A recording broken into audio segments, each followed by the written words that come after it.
Alright, hello everybody and welcome back to Microsoft Flight Simulator 2024, where today's stream, we're back on the PlayStation 5 Pro Beta, and today's focus is going to be on career mode. Now what we'll do is we're going to go through, I'll try to get through every mission we can in this one stream, so you can kind of see through where you start from, working your way through all the different specialties, and things like that. So I thought that'd be a fun way to kind of do a stream today, is just fully focused on career mode. So if you're looking forward to it, this is going to give you a great idea of the range of missions you can do and all that good stuff. So that's going to be today's stream.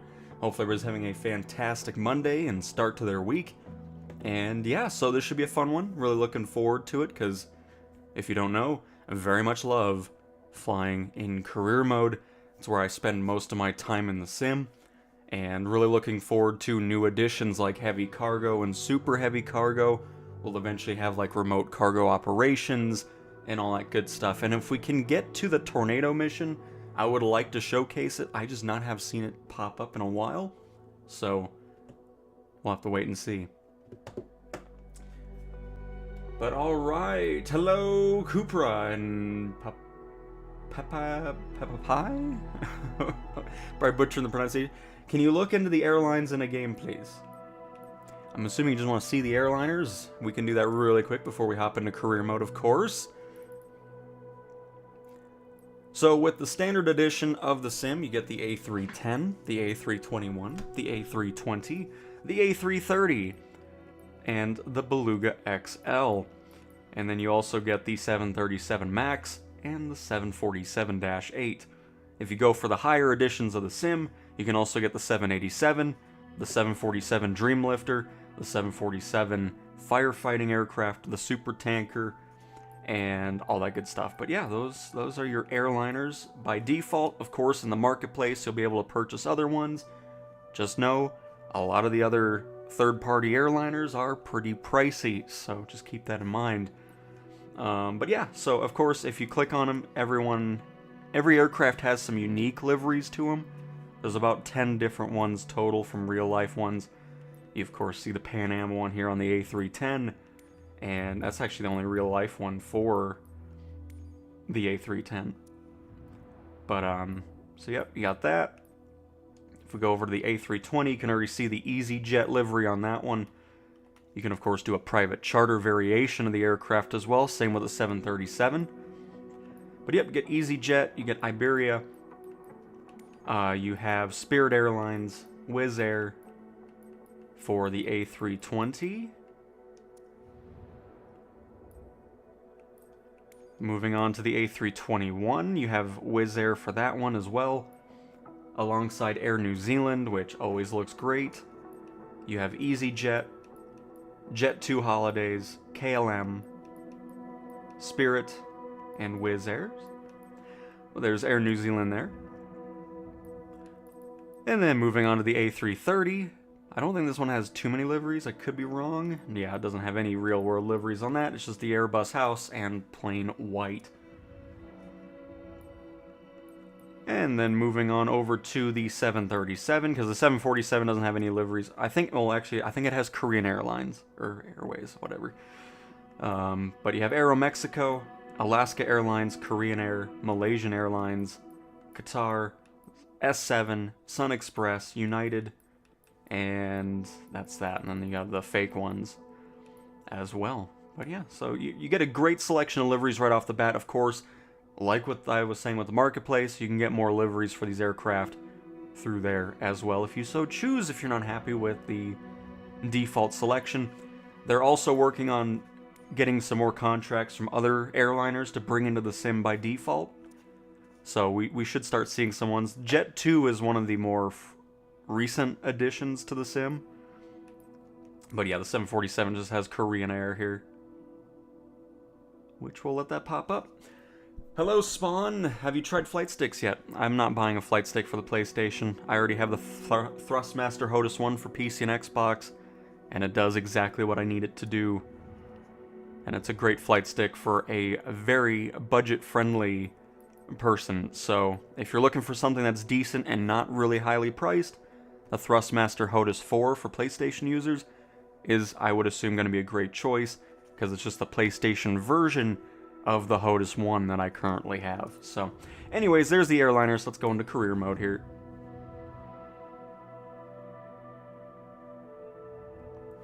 You only play only controller? Yep, I don't play with mouse and keyboard. You can, though, if you want, but I do not do that.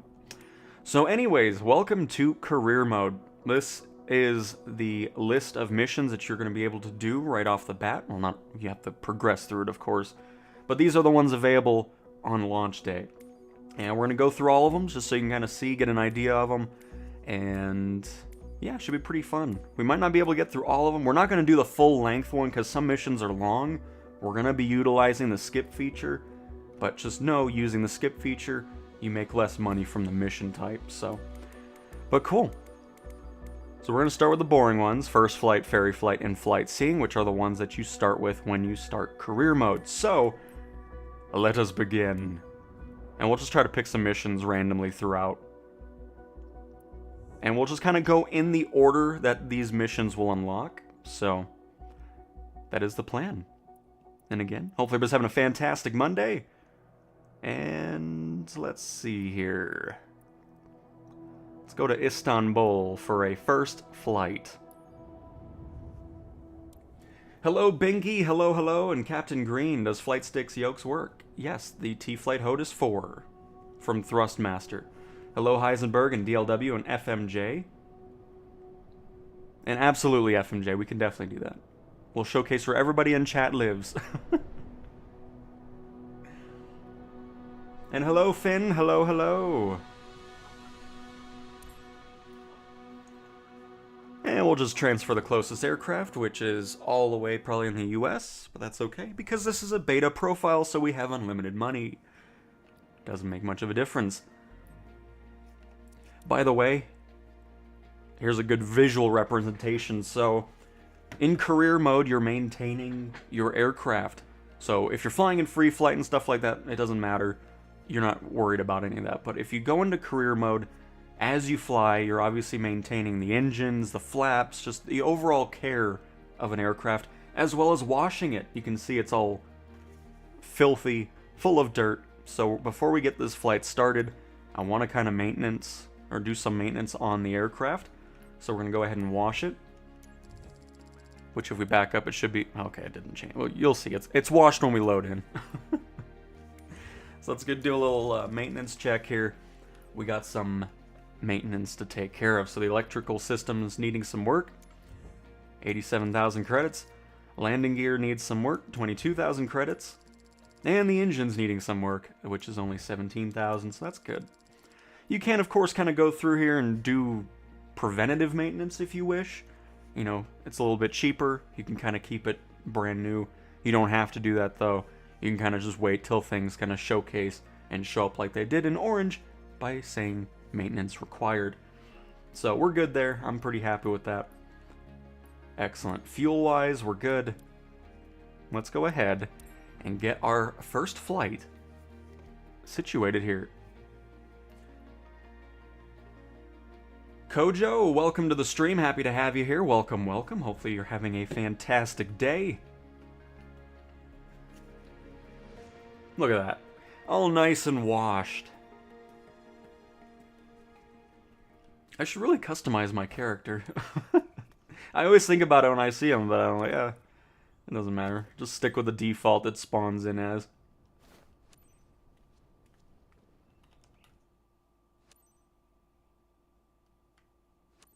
Amin, I'm ready.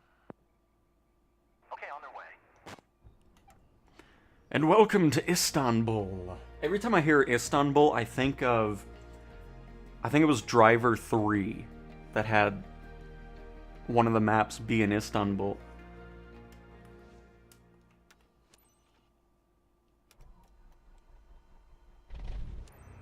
This may be just another day at the office for you, Captain, but for everyone here, it's a special occasion.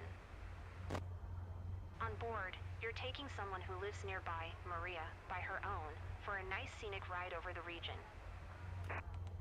Seat belt fastened? Then you're all set. Engines started? Hello, ma'am. Welcome on aboard. Today we are going to be conducting a couple barrel roll tests in the Cessna 172 while we are doing the flight seeing excursion here. So be prepared for that. Just wanted to give you a little heads up on that. So thank you for flying Cowtown scenic tours. Cessna Alpha Sierra X-Ray Golf Sierra. Request taxi for west departure. Cessna Alpha Sierra X-Ray Golf Sierra. Taxi to and hold short of runway tree 6. You want to see how to make the visual representation? We can absolutely do that. So you will go to settings, and then it's probably under flight interface if I'm not mistaken. No, it is under assistances. And then under visual assistance, flight path. Which, by the way, if you've never... let's talk about this. So obviously when you go into career mode, I would highly recommend keeping those boxes on, especially for these types of missions, because in flight seeing, it's wanting you to stay at a certain altitude, a certain distance away, and just having these visual markers is going to be very helpful, especially if you're new to flight simming. So I recommend having, the taxi ribbon on, the flight path, and stuff like that. So we're going to have those two on just for these first 3 missions, just so you can kind of see that, and then we'll shut them off again. But so yeah, flight path and taxi ribbon under visual assistance in assistances menu. And then what we'll do is we will left click on the stick. Oh, that's actually already here anyways. But yeah, if it's not there, left click the stick, and then you'll have your taxi ribbon, which at the least, if you're new to flight simming, have the taxi ribbon there, because if you don't know anything about aviation stuff, you're going to be like, I don't know where I'm supposed to taxi. So this is a great help, and we'll see the visual representation boxes of the flight path once we take off.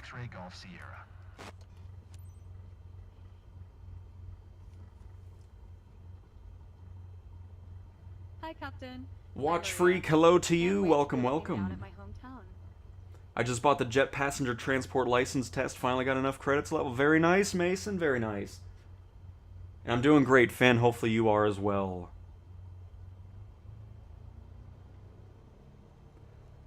Day's going well, thanks. Subbed during yesterday's stream and after watching your PS5 vids. Can't wait for release date. Well, I appreciate it, Kojo. Very much appreciate that.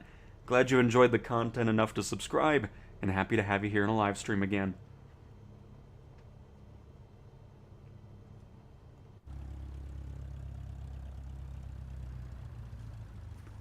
But yeah, I mean, just there's a lot of different assistances and stuff that can really help you out, especially if you're not familiar with anything regarding aviation.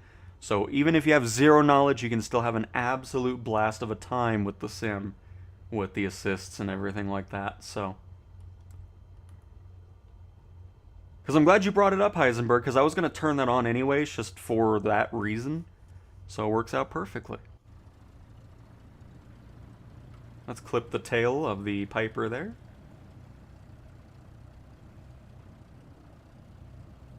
And now let's play the guessing game if the sim is going to deduct points because we enter the runway without announcing it. Well, let's find out. I'm going to guess yes.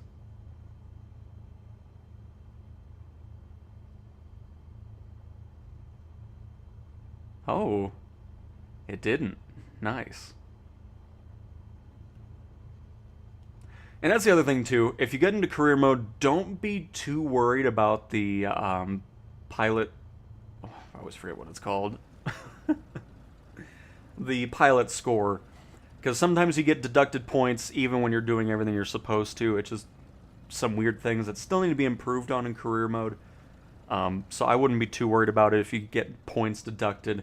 Just focus on the main score of the mission itself. That's the thing I focus on. Because, yeah, the pilot reputation system is still in need of some work.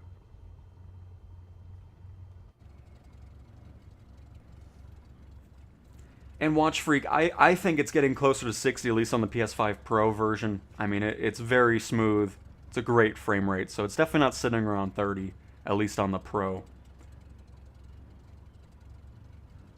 And Pi, the Thrustmaster T-Flight HOTUS 4 is the only one so far confirmed for PS5's flight sim.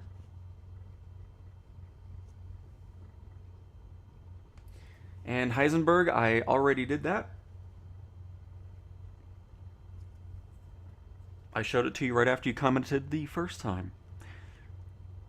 And it's the same way for free flight. You can have those visual assistances on. Of course, you need a flight plan in order for it to show up, so just keep that in mind. With a few engine stalls and nosedives, of course. But nice, Mason. Enjoy the jets, the airliners. When is it coming out? Jesse, it's releasing on December 8th for the standard edition. And if you get the deluxe or premium deluxe version of the sim, it is releasing on December 3rd.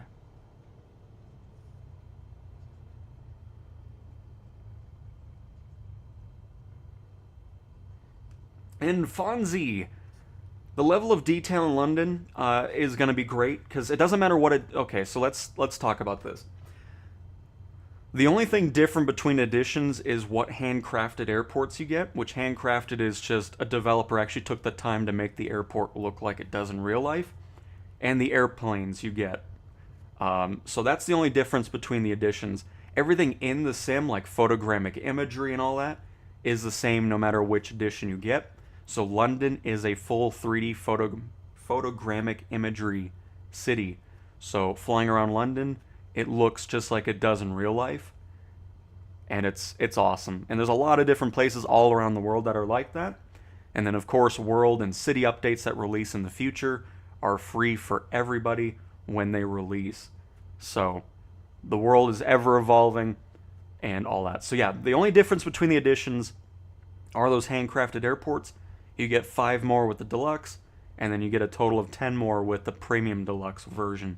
But if you go standard, you get a whole slate of other handcrafted airports already with that. There's a ton of them around the world, and then as you play, you can always get some third-party add-ons for your local airport if people have made it. So there's a lot of different ways to get stuff, but a lot of the major cities in the world, especially in Europe, the US, Canada, Japan, and Australia as well, has photogrammic imagery in a lot of places. So even if you go standard, you're going to have a fantastic time, is basically all I'm saying.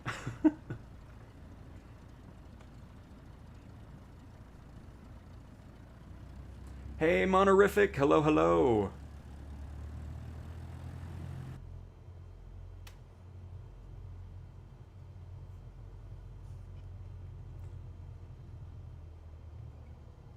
And Trev, there's been no actual confirmed frame rate. I'm just going off of what I'm seeing, and it's definitely not around 30.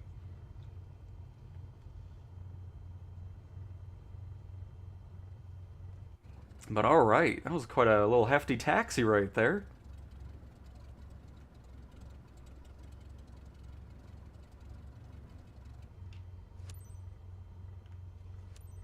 Tower, Cessna Alpha Sierra X-Ray Golf Sierra ready at runway tree 6, west departure. You ready for a vertical takeoff, ma'am?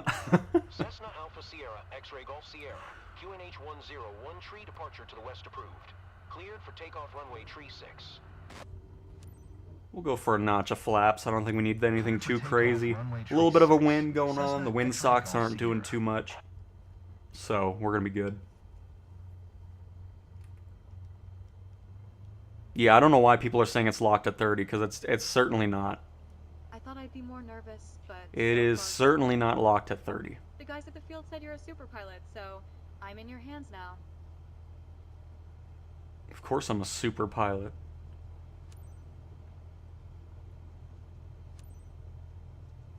And away! We're not gonna go all the way full power. Don't need to kill the engine here.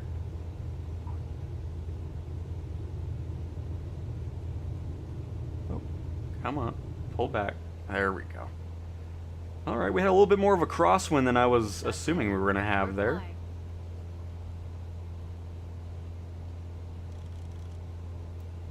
Oh, we definitely don't need... I was about to go to 9,000 feet.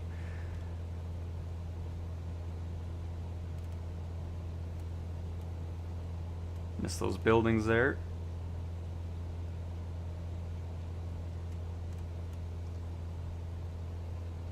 Autopilot, please.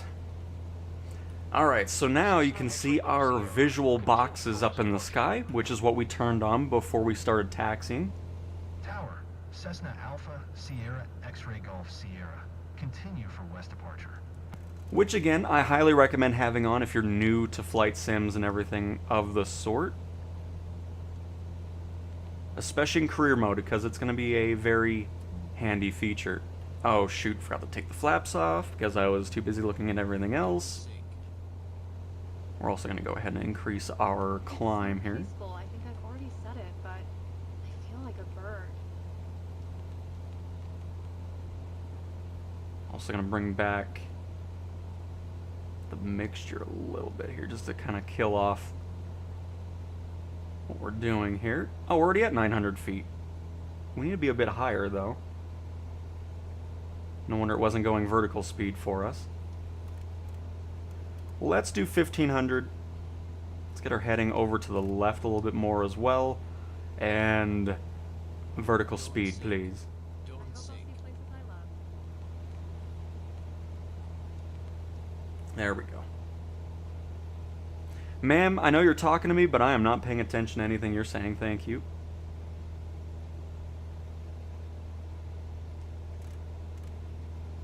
A little bit more to the left. And obviously, Istanbul is not a 3D photogrammic city. It's just random buildings plopped in the world.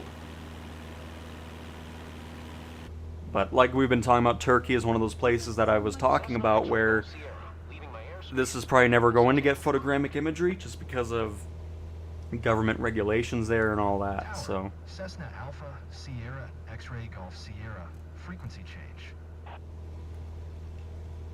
And by the way, if you want to turn these off, you can turn them off permanently on the assistances page where we turn these on. But if you want to have them on and off, you just left click the stick, and that's how you can turn off those visual guides at any point. Hey, now the streets. Never expected to see all this.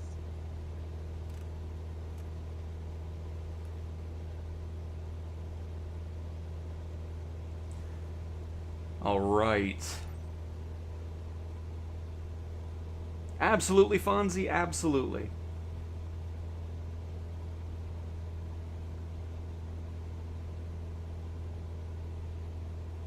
Cow is relaxing to have on while working. Oh, that's awesome to hear, Treb. Oh, look at that. We set the right altitude. Love it.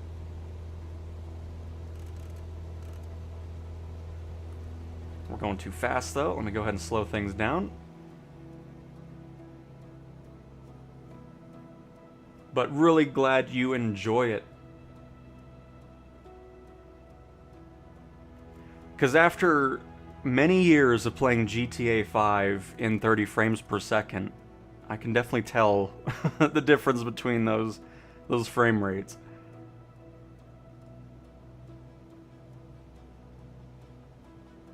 We're going to be going a little too far away from the city, but that's okay. We'll get back into it. But this is what I was talking about. It's really handy when you're just trying to get used to the missions and everything, especially these that are more requiring you to be at a certain distance and everything. A shame we're losing the details here. You know what, Maria? I'm trying to not to stall the aircraft, alright? Don't be giving me attitude back there, okay? Don't make me turn this plane around and just land already. Then your view of Istanbul is just done. Don't be giving me... I need to just get out of autopilot. It's making it more of a pain than anything. Because I was going to keep it on so I can look at chat, but... we'll just hand fly it here. Alright.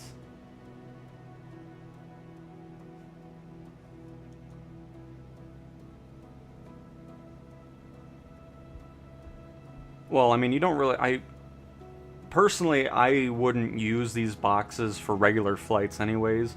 This is more handy for mission types like this, where it actually requires more attention as to what's happening. Because, I mean, if you're just using these for a regular flight, I don't see what the point of it is. Because you already have all that information right here on your screen on most planes. So it's just... And you also have the visual guide there in the aircraft itself. So... It's just, it's not really useful for those longer flights. Because all you're doing there is you're climbing to the altitude ATC sets for you, and flying in that direct, you know, stuff like that. X-ray Golf, Sierra 6 miles northwest 1600 to land. But for when you're doing these types of missions where it's like you need to be at this altitude, same with aerial advertising and stuff, it's just really, really handy. QNH 101 tree. Make left traffic runway tree 6.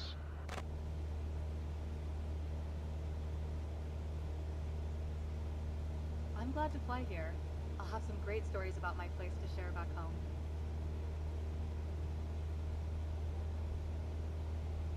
And I am getting the premium deluxe version. That's the one I'm buying. That's what I bought for the Xbox and PC as well.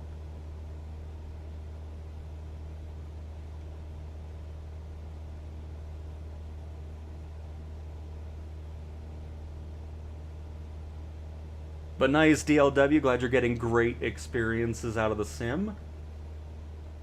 I feel like when you fly to places that have the photographic imaging, the experience is 100 times better. Oh, Hendrik, your opinion is 100% correct. I feel the same way. I don't really like flying around these types of places. I just like going to different areas, especially if people are wanting to see it, even if it isn't, because you still get the experience because of the satellite imagery, so you can still see what it looks like in real life based off the roads and such. But when the buildings aren't photogrammic, it's very boring to me as well. Almost there, guys. So, Maria. And CE, hi Cowtown, thanks for the great streams. The PS5 Pro version looks really smooth. My 5-year-old PC really struggles with stutters and a constant FPS at bigger airports. It's doing great. I mean, even spawning in at those handcrafted airports in, you know, LA, New York, and England with all the photogrammic imagery. I mean, the PS5 Pro handles it like nothing. It loads in fast. It's just been really nice. And hello, fried chicken. I don't know how. Man, I hate how this chat like skips people. It's annoying. And Luig at 1961, Cowtown, thanks for the quality narration and informative streams. You're the best. I appreciate it. Welcome back to another stream, by the way, Luig. It's so cool seeing so many people be return viewers. I love that. Thank you all for continuing to support the content. Very much appreciate it. Alright, let me see.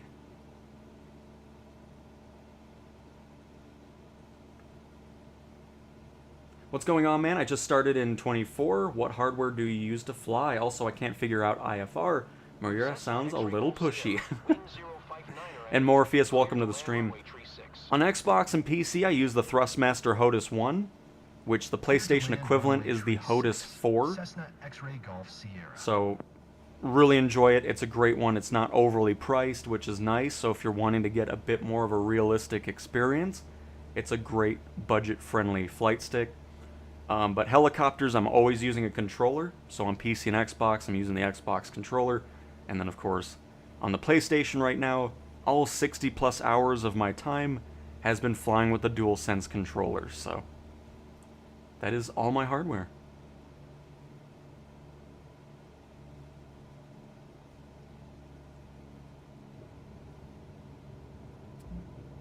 Oh, I didn't mean to do that, but that's alright. That's alright. I thought I was going slow enough.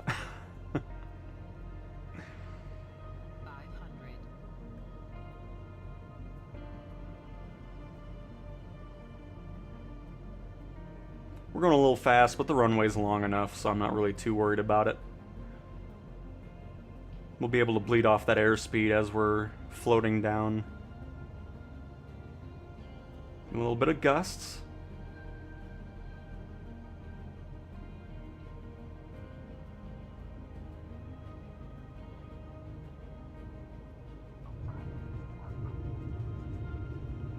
Oh, come on. That wind is really pushing us to the left here. Goodness. I need you to not tip over, plane. What in the world? It's not that heavy of wind. Just, the left wing was wanting to make some contact with the ground there. Exit runway when able.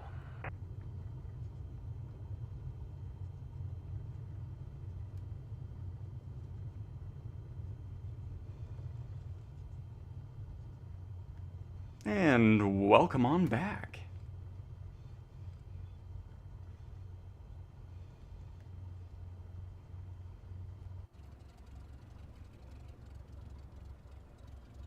Cessna X-Ray Golf Sierra. Contact ground on 132.0. All right. 132.0. Cessna PSVR 2 in January, or it's definitely not going to be January since they didn't have like a definitive date. There's really no specific time frame. It's just a free update that'll be happening at some point in 2026. Do you think the Aviator Edition is worth it? Well, for me it wasn't, just because I already owned all those planes throughout 2020. to general aviation parking. I haven't flown any of those planes since 2020, so it's just, it really is all dependent on if there's some planes that you're really interested in. Just know not all of them are very good quality. I mean, there's some that are fun to fly, don't get me wrong, but it's just, I don't personally recommend it. But again, it's all up to you, depending on if you want to have a certain plane that's in there or certain planes. So it is, I won't tell you yes or no, but just for me, since I already owned it, I never bought it for any of the editions. But yeah.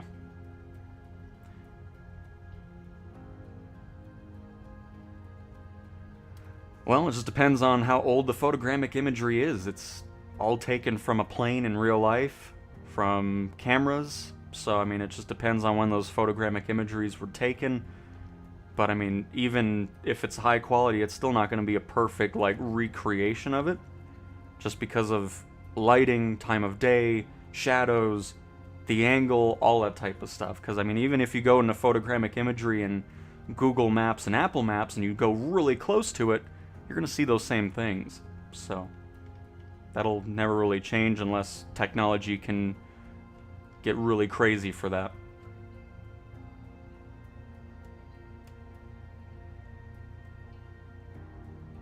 And yep, same here, Binky. I mean, I loaded in and just flew away and enjoyed it right off the bat. Do I ever do live server flying? We've been doing that almost every stream. That is free flight. That is multiplayer immediately. Hello, Lewis.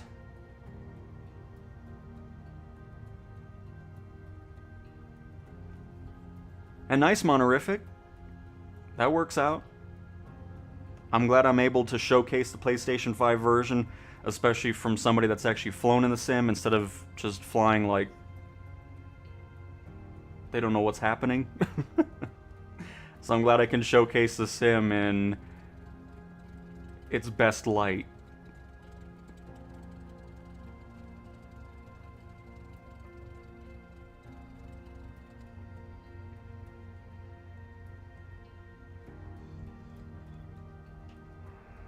Alright, so welcome back. See your own region from a new perspective.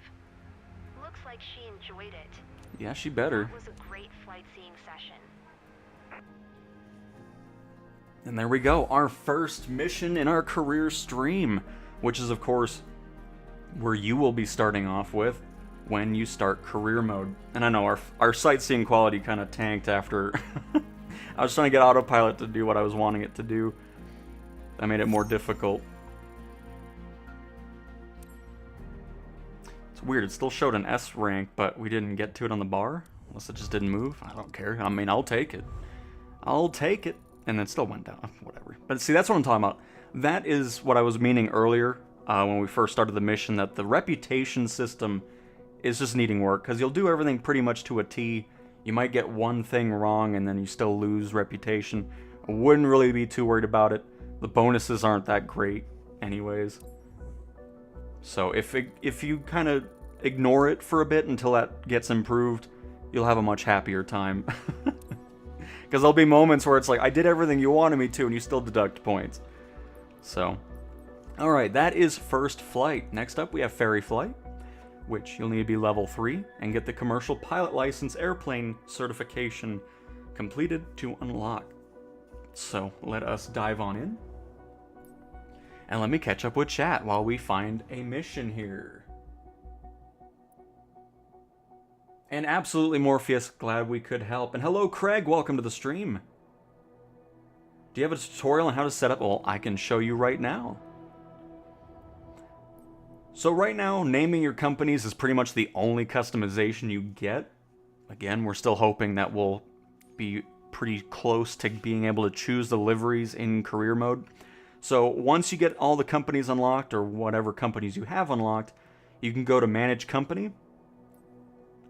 And then over here on the right side, you have Edit Name. And that is where you can change your company name. And most of the mission types, there's a couple of them that for whatever reason don't use your custom name, but a majority of them do. So we're gonna go ahead and just plop in here Metacow.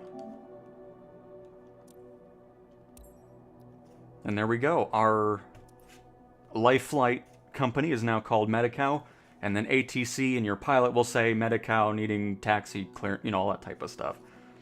And then same with this, we'll do one more.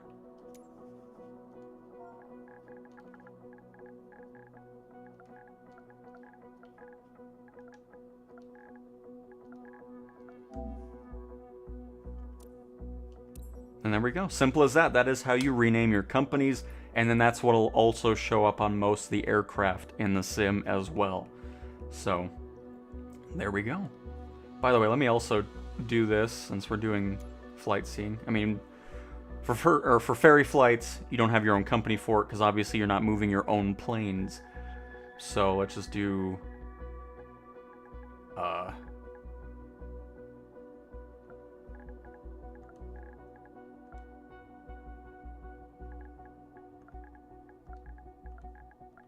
I know, very exciting name. But when we get into the other ferry or the flight seeing missions, we can see that there. But yeah, so anyways, that's how you change your company names in career. So for ferry flights, we're obviously going to be doing that as an employee because you're just flying other people's aircraft to another spot. Which, there's one up here. What are we flying? A 185 Skywagon. Nice. Let's do it. And if it takes too long, of course, like I was saying in the beginning of the stream, we'll probably skip some. That way we're not here the whole time. Oh! Speaking of which, I meant to tell somebody yesterday that was in the stream. I forgot to answer it for him. Whenever you're doing missions, if there's no red dot like this one, these are all going to be predetermined times. But if you select a mission with the red dot next to it, that means it's going to be using real live time and live weather. So just keep that in mind if you're wanting to do some live flights. So if it's nighttime and you don't want to fly in the daytime, you'll look for these red dots on these icons. That means those are real time and real weather missions. Without them, they're just going to be random times and random weather set for that mission. So, there we go. Oh, here's a shorter flight. Perfect. And we'll just do it at night, because I know some people want to see it. I typically don't do night flights, because it's not really anything to look at for the stream side of it. But since it's a short flight, never mind, the game crashed, which it crashes a lot in career mode. So we might deal with this quite a little bit. Hopefully not too often. But yeah, when you're in ferry or free flight and stuff, we haven't really had any crashes. But going into career mode, it happens more frequently. So, hey, now I can catch up with chat.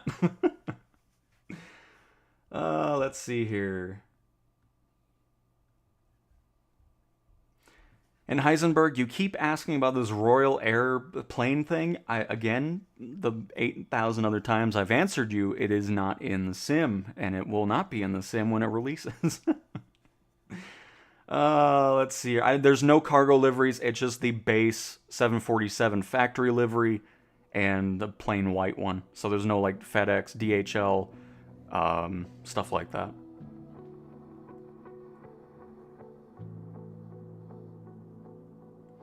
Well, Rio looks great with the world update, which is not in the PlayStation version, so it looks sad right now.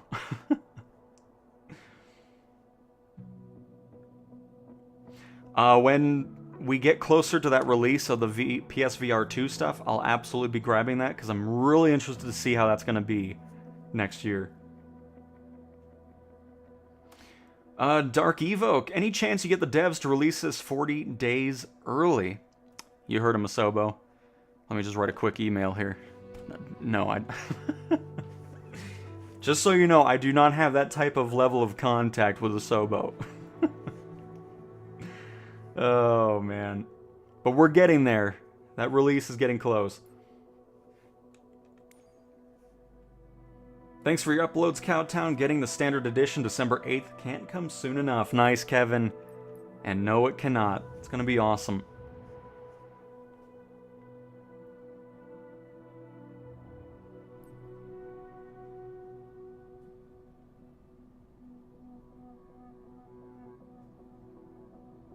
And Tackleberry can't figure out what it is about Flight Sim. Never tried it and used to totally different games. Still, I can't stop watching. Must be something about the scenery, realism, calmness, etc. It's just... There's nothing else out there like Flight Sim where it's just... You know, there's... It's just awesome. I love it. Even with the nonsense we dealt with when it first launched and everything like that, I still enjoyed my time with it. I mean, there were plenty of other things out there that just bailed on it or went back to 2020. It's just, I couldn't leave it. It's just such an awesome sim, and you're gonna have a fantastic time with it. So let's see if we can not have a crash happen again. That was a nice flight. Here, hang on. Let's filter this out. Let's find another short one. And we'll do a real-time one again.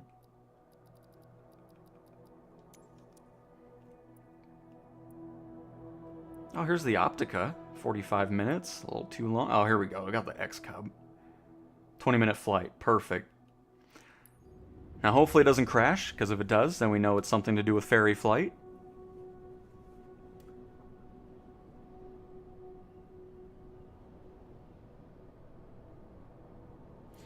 And Sir Taco Bell. From what I've heard, it seems like it's a pretty close thing. I mean, I'm going to assume there will be some PS5 Pro enhancements in the full release. Currently, there's no enhancements in the beta. But everybody that's been playing on the PlayStation 5 and has chatted has said they've been having a great experience on there as well. So, if you're on the base PS5, you should be having a great time as well.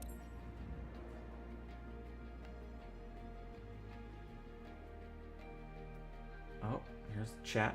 Resetting again. Where am I?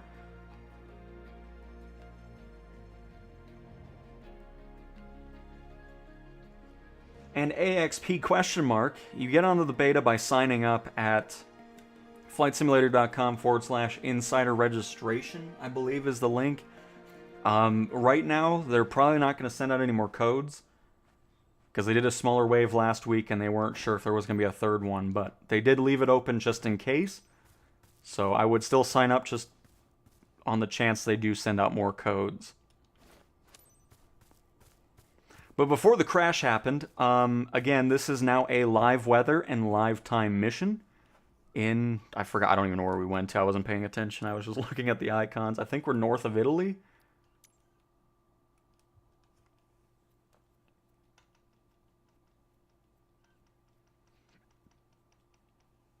No, we're in Italy. Okay, perfect.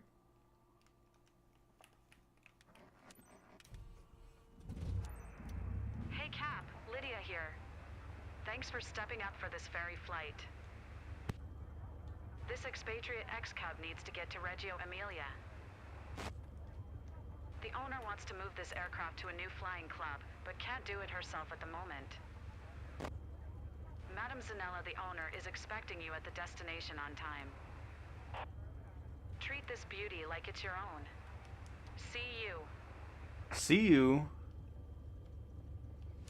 Just trying to find... Is it above us? Foxtrot traffic. Cub Crafters India X-Ray Whiskey Delta India is taxiing to runway 2. Lima India Hotel Foxtrot.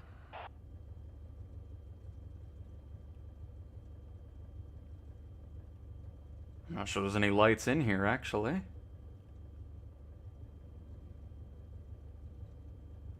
Don't really want to fly with a flashlight on, but I guess we're gonna have to.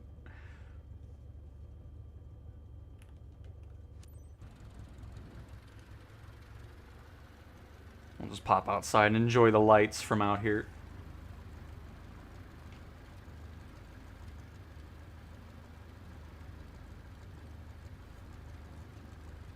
And then once we're in autopilot, I'll catch back up with chat here.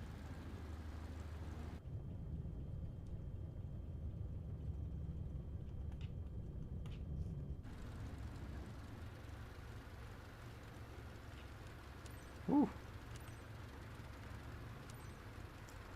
Okay, and I'm assuming that... Well, we're not going to do that taxi. We're going to go ahead and just take off from where we're at, so we're saving some time. East departure, Lima India Hotel Foxtrot.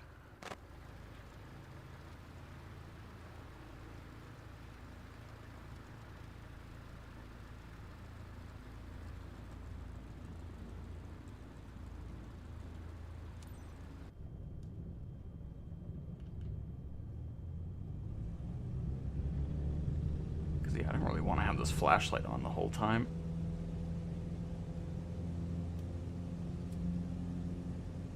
Oh, didn't turn on the landing light. Sorry. Anyways. Get to 1,600 feet. Didn't put the flaps back up. I didn't realize I had any up. Or down, I should say. Well, this flight is going horribly wrong already.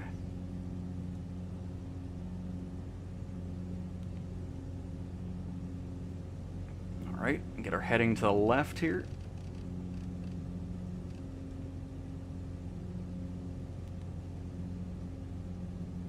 Bring that prop RPM down so we don't overcook the engines. Oh, they were still... What in the world? I don't know why they were...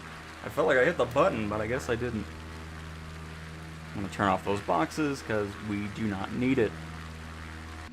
Because that's the thing I would recommend if you're... Oh, I did not mean to hit the triggers there. The thing I recommend if you're new to the sim and everything like that and you're doing these types of flights, once you get used to it, try it without it and using the tools that are in the plane itself and of course the EFB. Because you can see where we need to fly to. We have our magenta line there. I don't know why I'm pointing at the monitor like you can see it. There we go. You can see our flight path right here. And of course, we're climbing to 1,600 feet, which is what the mission's wanting. And let's see if I can blind myself with... I didn't mean to do that. Goodness gracious. Blind myself with the... Maybe it's in here for the lights. Probably not, though. Because this is why I don't like having the flashlights on. No, there's nothing here for that. Oh, black... or... Oh.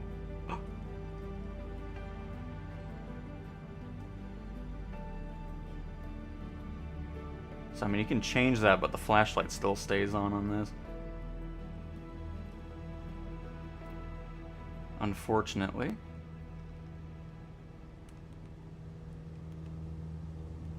See what else is in settings here. Setup, display, sound, units, PFD. Can I get my synthetic vision going here? Oh, it is synthetic. Just really flat here. Nice. Well, okay. Never mind. We're good then. Because I was going to say... If you're worried about mountains or anything like that, you can get that on. You'll see the terrain visually on your display here.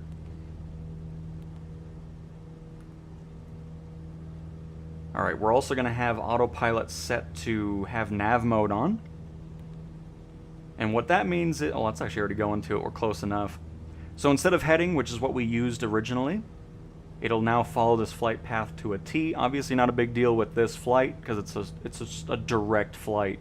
But if you're doing stuff with airliners or private jets and stuff, you're going to have more turns and stuff on your flight plan. So nav mode is great because it'll just follow that. It'll make the turns for you and make it a whole lot simpler.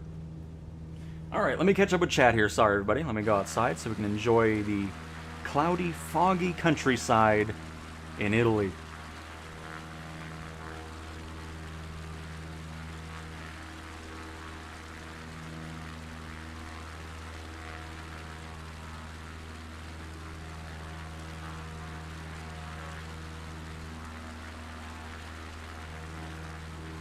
Hello, Dreams, and Nox Edit, welcome as well, and Graham, happy to have you here. Sorry if you've answered already, I'm sure you have. Flight stick or controller? Mason, on the PlayStation, I didn't want to buy a flight stick just for it right now.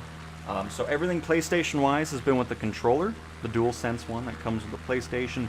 On Xbox, I have the Thrustmaster T-Flight HOTAS 1 and an Xbox controller for helicopters, because anything helicopters, I'm always using a controller. I just find it easier. But the T-Flight HOTAS 1 is the Xbox PC equivalent of the Thrustmaster HOTAS 4 for PlayStation. So if you want something that's going to give you a great experience for a good price, it's a great one to go for with that HOTAS 4. And Hacks, you want to get the Premium Deluxe? Very nice. That's what I'm going to be going for as well. Hello, Kyle. Welcome.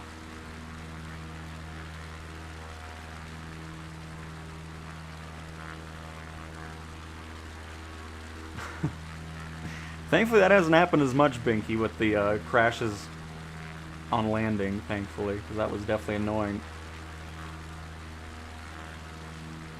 Well, I mean, some planes don't have lights inside, so... Because I don't have any options or anywhere else to... Because there's no lights on the bottom or anything like that. I just wish I could make it to where I can turn off the flashlight, because I don't really need it. I mean, we'll have enough light from the instrument panel, but it's all good. We'll make it last. It's a short flight. Plus, I want to kind of be outside for most of it anyway, so we can enjoy the view, because you don't really see much from inside the cockpit anyways. Let's see here. VATSIM is not going to be on console.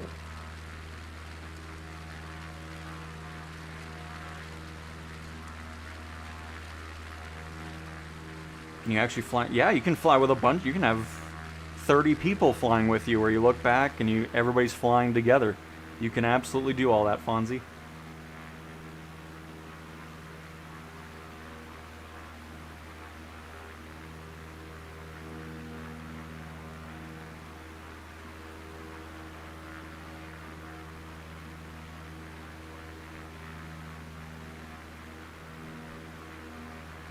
Let's see here. Looks like PS5 players will be lucky to acquire Microsoft Flight Sim after most of the bugs have already been fixed, and will have the latest and greatest of updates.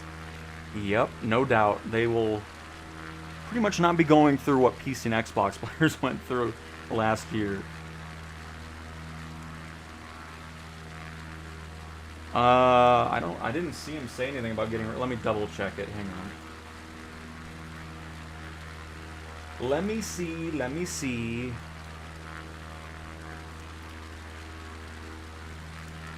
Learn more, scroll down the page. If you want to sign up, go to this website.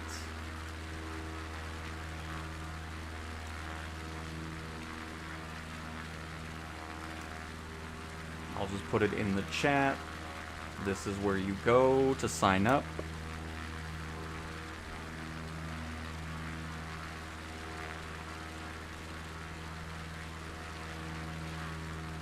Bottom left where the dial is.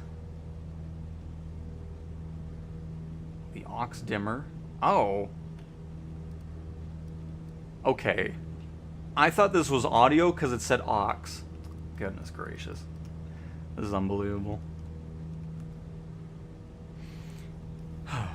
Who puts aux for, like, why doesn't it say light dimmer? Who calls a light auxiliary? This is unbelievable. Well, thank you, chat. Very much appreciated.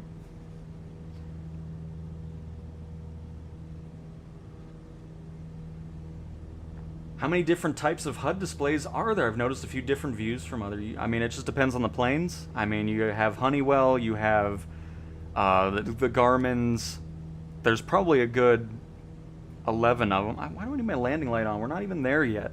Leave me alone. Just gotta turn it on so it can quit bugging me about it. Not even on final or anything. And we're gonna go ahead and not have that pulse for now, because I don't want to see that going on. I see the A2A Aerostar is out today. More money I will have to spend. Well, hopefully you enjoy it, Binky. But yeah, in the sim, there's a good, I'd say, 11 to 12 different avionic systems. Obviously, gliders have some other ones. The new Praetor aircraft that's going to be part of the Expert series is going to be having a brand new avionic system for that as well. So...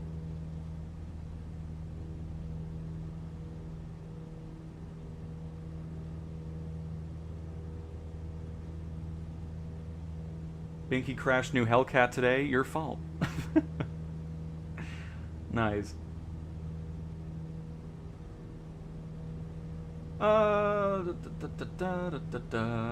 Pity couldn't have other players in the plane with you. I know a lot of people want it. I mean, they're working on something for it. I don't know. For me, I don't see the use of it. I mean, I'm sure if people are wanting to do like full-on things with airliners, will have a blast with it. But shared cockpit is still in the works.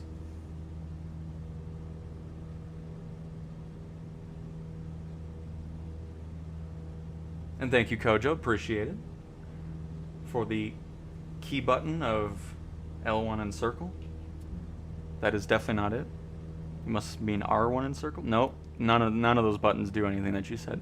How dare you, Kojo? Because R1 in circle is detent, L1 in circle is to leave the aircraft. It's all good, though. I just don't particularly fly at night much, so that's why I'm not too familiar with the light systems on these planes. But still, who calls it ox lighting? It's unbelievable.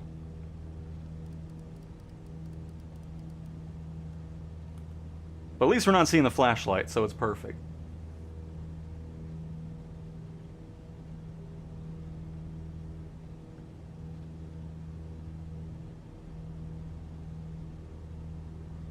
Hello, dentist. Hello, hello.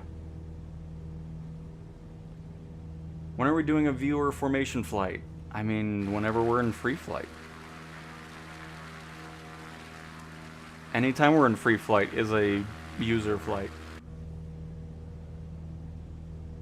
But I don't specifically do streams for it. We just kind of do free flight whenever, and people can join on in.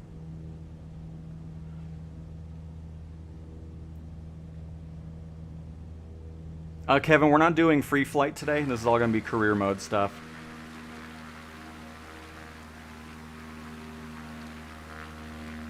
But we can keep that in mind for another stream.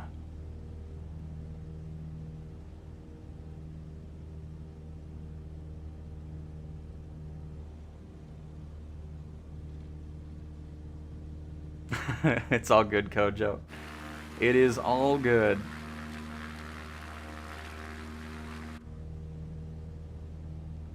Is this the right airport?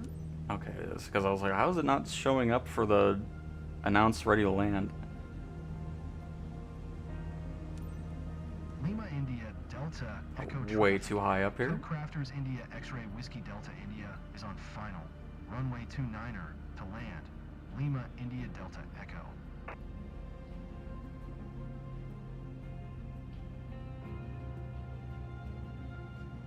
I'm gonna go flapless on this. What could go wrong?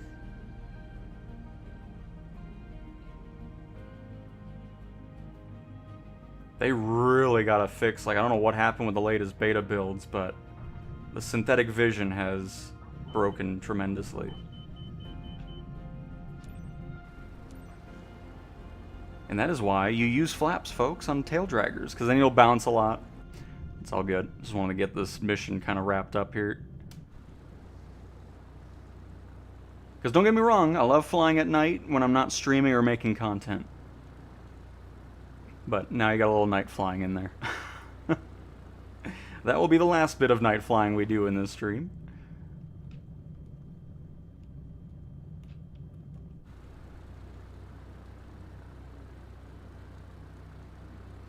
Dentist, we flew over Turkey at the beginning of the stream. We were in Istanbul.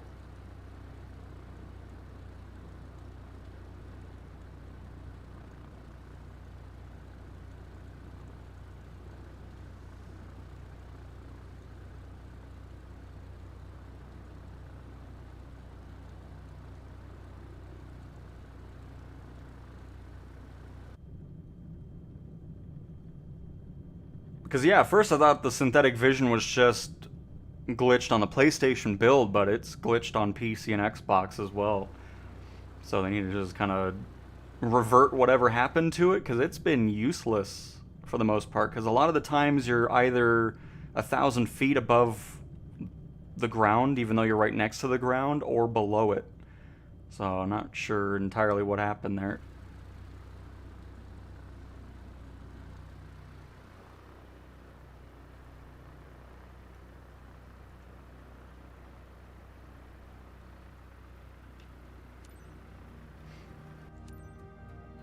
Lima India Delta Echo traffic. Cub Crafters India X-ray Whiskey Delta India is taxiing to parking. Lima India Delta Echo. Am I really on PS5?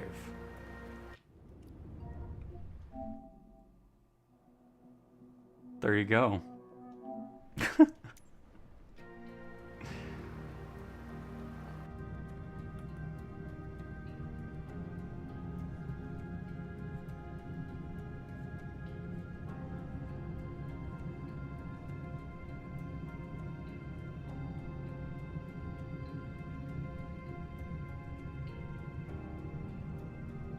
But yeah, right now you can sign up with the link that I put in chat, but again, there's no guarantee they're sending out any more codes for this beta.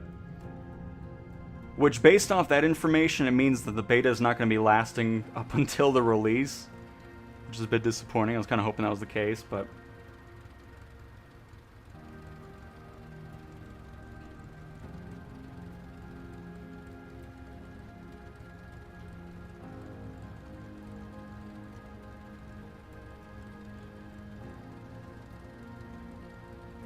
And boop. I know repositioning flights are not always easy missions, but you did a solid job and I appreciate it. Yeah, you're welcome. Give me my money. Even though these don't pay much, so... It's just a nice way in the beginning of going into career mode to kind of fly other stuff. Because obviously, you're not starting your own company right off the bat. You are working for other people and kind of just doing that stuff for them.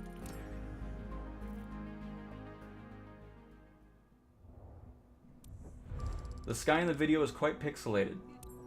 There's not much I can do. Again, that's why I don't fly at night much, because YouTube doesn't like night stuff, so...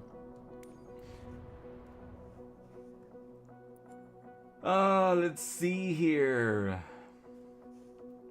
Next up is flight seeing. Ooh. We could do it in a helicopter. I like that idea. Let's buy a helicopter, actually. The other reason I liked it, too, is... Well, I mean, I could always push the chair up, but I don't... I normally... Because anytime I'm using, like, the flight stick, I'm kind of more hunched over. But when you're just flying with a controller, it's just nice. Lean back, kind of just enjoy it. It's nice. But alright. Let us buy a helicopter for a tour here, since we haven't done any helicopter yet on career. Oh, except for, I mean, today we didn't do any helicopter. Oh, man. Let us grab... Oh. I forgot you can get it in that. I've hardly done these missions, as you can tell. This one, I mean, we can do it in this. I just don't like... It's kind of weird to fly sometimes. Still waiting on that first update for it, but we'll grab it anyways. Oh, good. We get it in the Ade Atse livery. Fantastic. We'll just plop this in... May as well put it in Germany and then do a flight seeing mission there. I do want to get somewhere that's photogrammic, because we've done a lot of non-photogrammic things.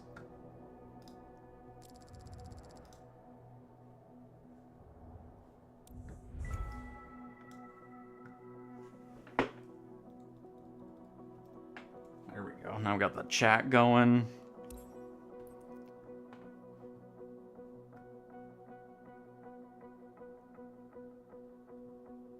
All right. Oh, the other thing too is, as you get more planes, you can assign an AI pilot. So as you are flying only in career mode, So anytime you're spending time in career mode and flying there, so if you're flying in free flight, this doesn't count. So anytime you're doing missions in career mode, these pilots will be flying your other aircraft, and you'll be making passive income from them. There's nothing too crazy with it. It's either turning it on and off. I'm hoping this is going to be something that kind of expands over time as well. But yeah, so that's what assigned pilot means. It's just anytime, so like when we're doing this flight seeing mission in the Eurocopter, an AI pilot's going to be flying that, and you make some passive income from the rest of your fleet if you so choose to do so. But just keep in mind, while the AI pilots are flying, you'll have to maintain those planes too. It isn't just free flying going on for that.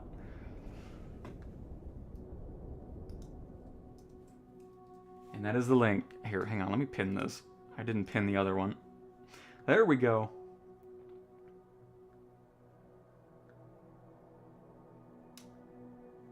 And we will, Drew. We will.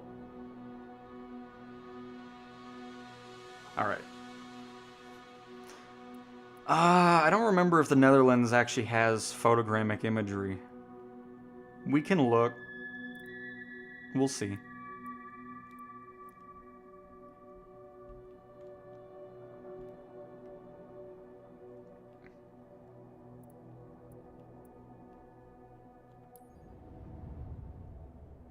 This should be a daytime mission again, yes. Robert booked a flight seeing tour with his colleague as a highlight of their work trip next to Schiedam. Whatever, I don't even know. I tried reading that. Never mind. Just forget. Just forget it. Where am I from? I am from Colorado. Hey Bass, hi Cowtown, great stream again. Can you please show a commercial airliner landing with taxi into terminal and refuel passenger offload, etc.? We can. That'll be a little bit later, but we can definitely do that.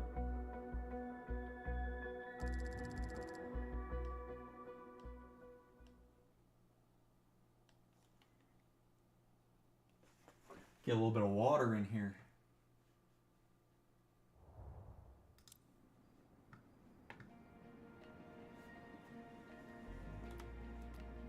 Oh. No, hang on. God dang it.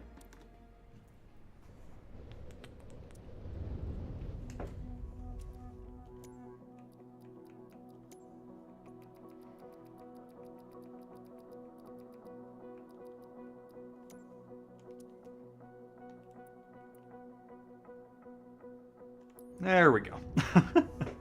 So like we already did the 172. I want the Eurocopter. Wasn't even paying attention to it.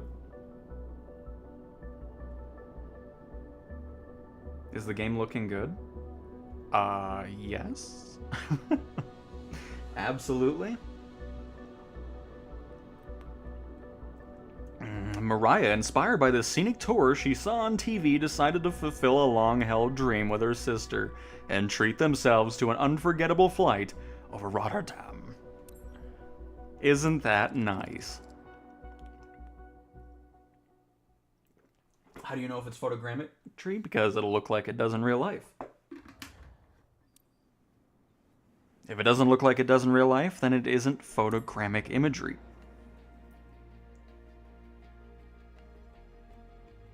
Right, Kyle? Because this is spoiled, like, because, you know, don't get me wrong, I still like American and Euro Truck Sim. I'm going to be getting it on console when it releases. Very much looking forward to it.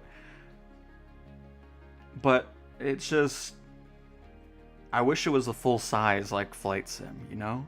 Not the little shortened versions of, I mean, obviously it would be a lot more work to do all that detail and stuff, but still, it'd be cool to have, like, real life-size one-to-one recreation of Earth for Truck Sim as well.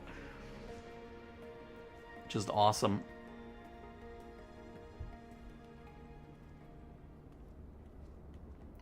It says too many well, maybe the sign-up stuff is, I mean, I don't know. I'm not sure. Again, I do not work for Asobo, so I do not work on the servers or the websites.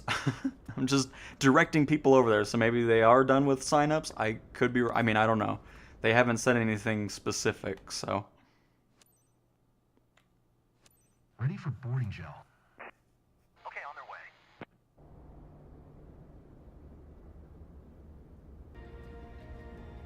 Nice, Robert. Yeah, the A400 is great. We flew that a little bit yesterday in the stream.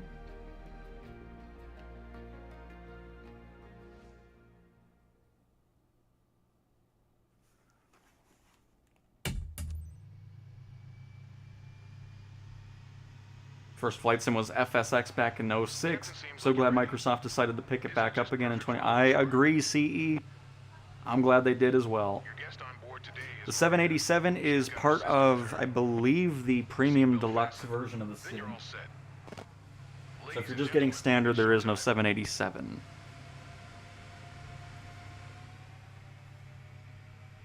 Let me just double check it.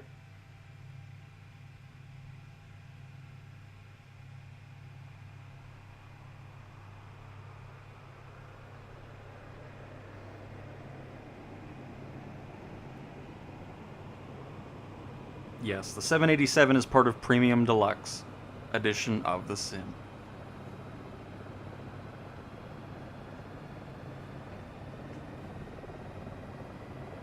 Yeah, I was kind of hoping because we did a ship game a couple weeks ago, but I was kind of hoping the map was a bit bigger than it is. Because again, it's just a kind of short area, like small area type thing. I don't know, but...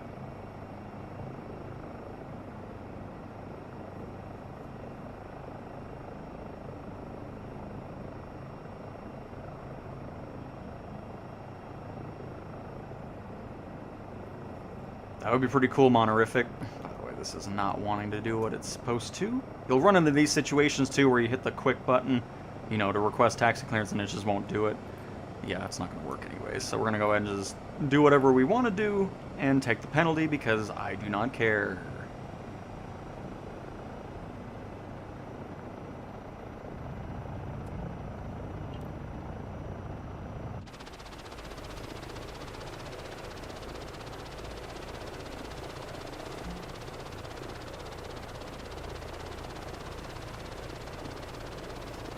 Ooh.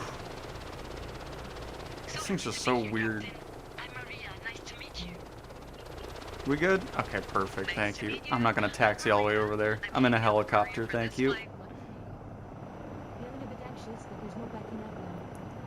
Stum Stichting Nederland.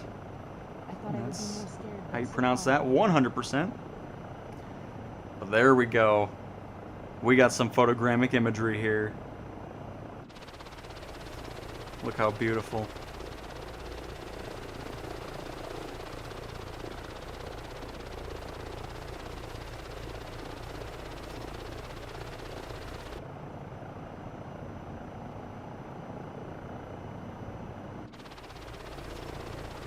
Look how good it looks too. Oh, I love how the photogrammic imagery looks.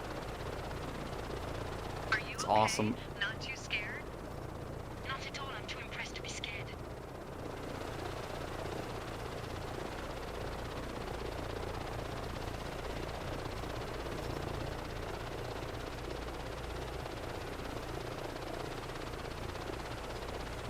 I mean, you just make like fine little movements and it's just, I don't know. Asobo, we need that first update, please. Because this thing's just so twitchy. For no reason at all. I should have just got the 125.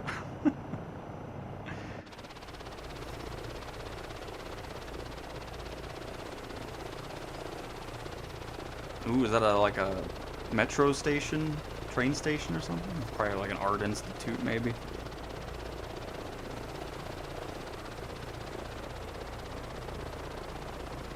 I've always wanted to do this, but kept putting it off. So glad I finally Nice. did it.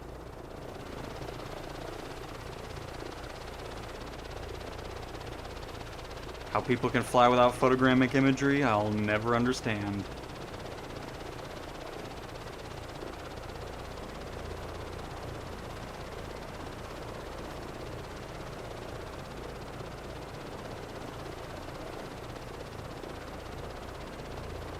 And Paul, yep, it is a full recreation of Earth. By the way, hang on, we passed the place we were supposed to go to. Oops.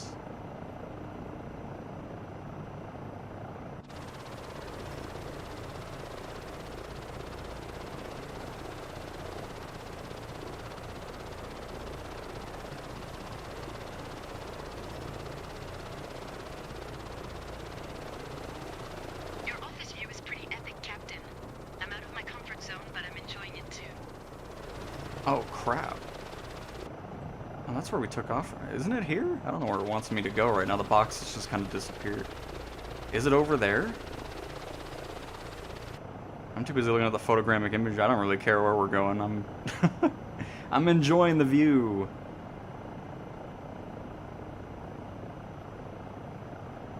Oh, it's a shopping mall. Oh, okay.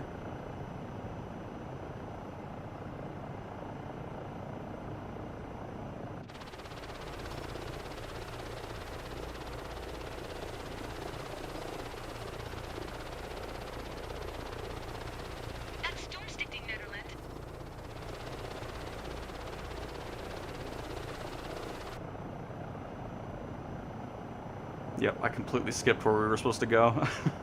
We're here, though. It's fine. Oh, we're way too high up. We're going way too fast.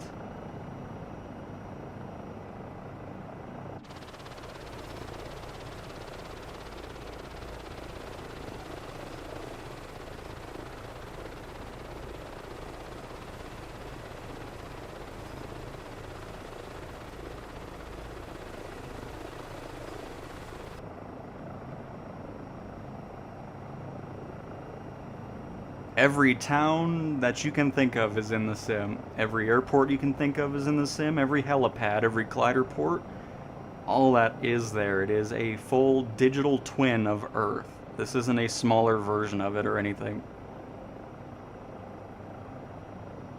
This isn't like your ordinary sim with a tiny, shrunken world.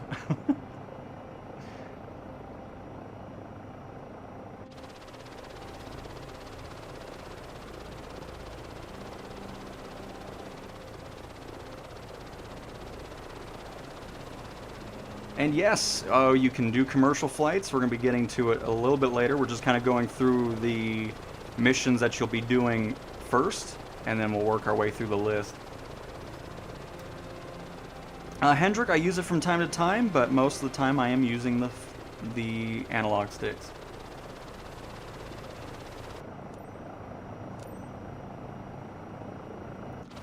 Go to Königshaven.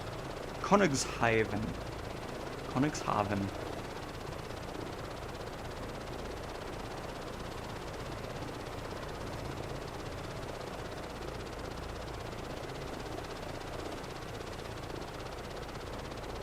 You can land at military bases, you can go to Area 51, you can do anything that's in the world that you can think of, you can go to in the sim. And very nice, dentist, very nice. Is it possible to land at other regional helipads such as Norfolk Centera General Hospital in Virginia or Norfolk Airport? If it's photogrammic, most of the stuff is there. It really all just depends on the region. Some of the buildings won't have like a dedicated helipad for it in the sim. You'll see it from satellite imagery, but it'll all be there.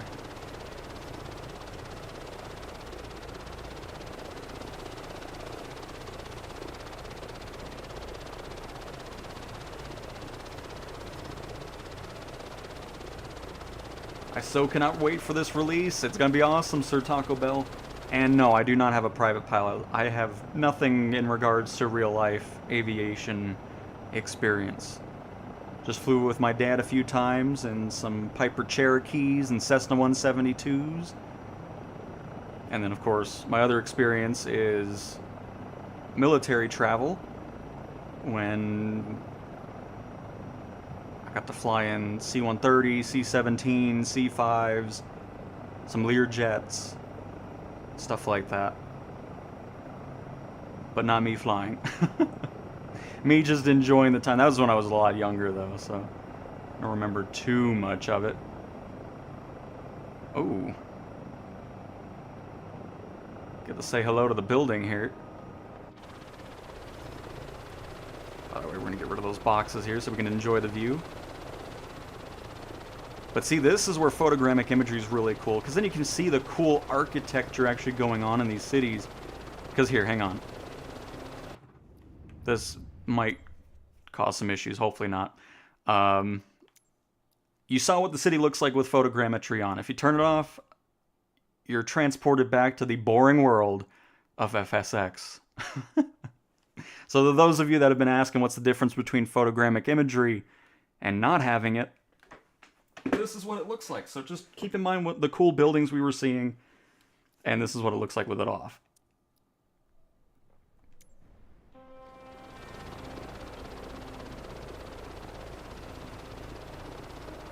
Boring.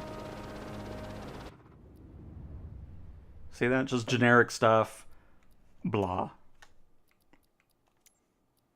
Let's turn on the exciting part of it again. Can you believe there's people out there that don't play with photogrammetry on? It's insane. It's like, why not just fly an FSX at that point? I mean, my goodness.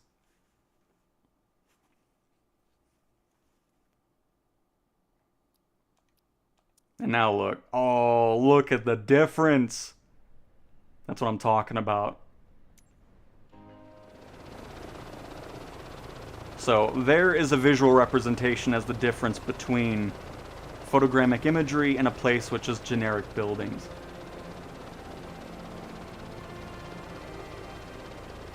And of course, if you live in the place, it adds so much to the experience. But even if you don't live in the place, it just makes it so much more exciting exploring these places to see what it actually looks like, as opposed to just generic buildings going on.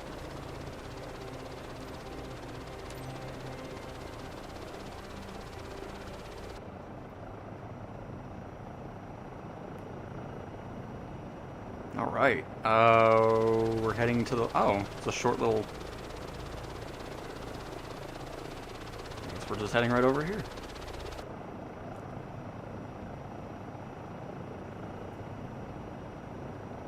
Let's see here. Oh boy, how did I miss... Oh my goodness. Hello from the UK, Sahid. Hopefully I pronounced that right. Hello, hello. And yes, you can fly in North Korea too if you wish. Quick question, do you know what flight instruments could be compatible with the PS5? Right now, Superior, the only one is the T-Flight HOTUS 4 from Thrustmaster as the only one confirmed as of this moment. For the beta, you do need a Microsoft account, yes, but for when it officially releases on PlayStation, you will not need a Microsoft account.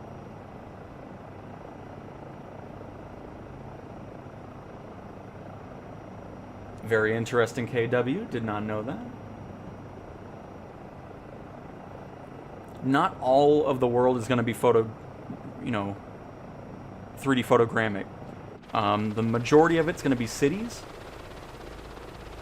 And the majority of it's going to be in like the US, Europe, and stuff like that. There's other places, you know, Japan, Australia, and stuff that also has photogrammic imageries. And that'll always evolve. More places in the world will continue to get that through the free world updates and city updates. I mean, I still can't get over the quality of photogrammic imagery on the PlayStation. It looks so nice. I love it.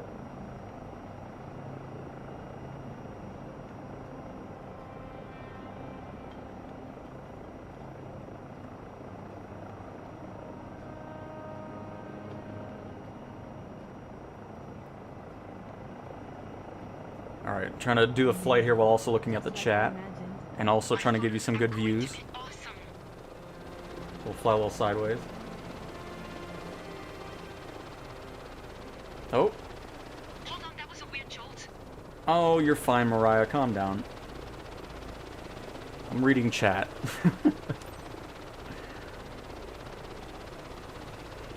Cool ship over here.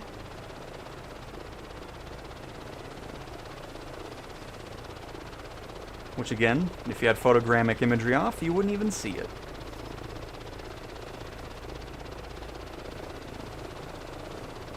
Nice.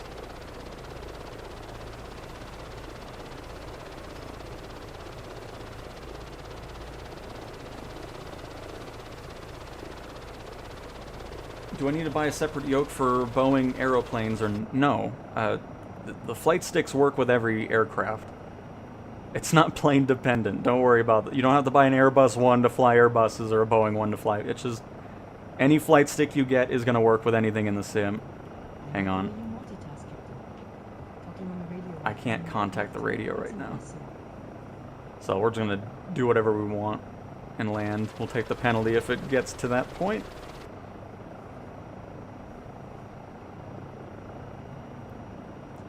Alright, let's go ahead and fly on back.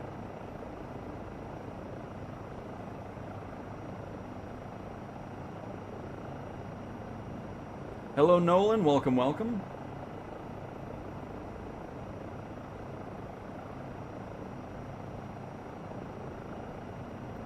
Photogrammetry slow your PS5 down or a weak internet connection.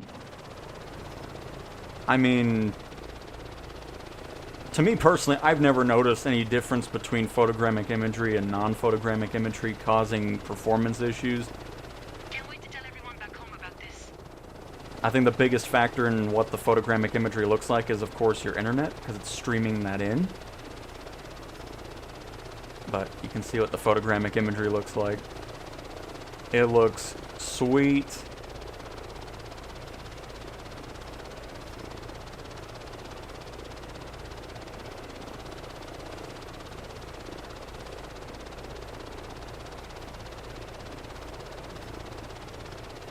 And Patrick wants to see a stadium, but we're in career mode at the moment, so I can't go too far off with what we're doing here. By the way, there's a hospital helipad right there.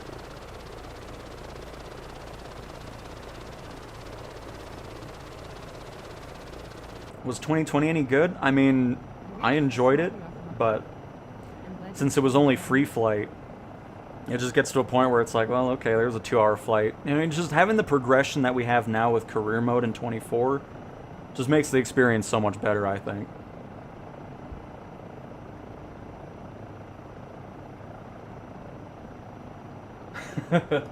Right, Adam? Such a goober. I still can't believe that was in the skydiving mission yesterday. That was funny.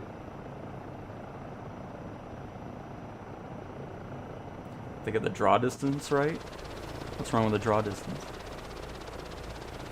That's a really far draw distance for a photogrammic city.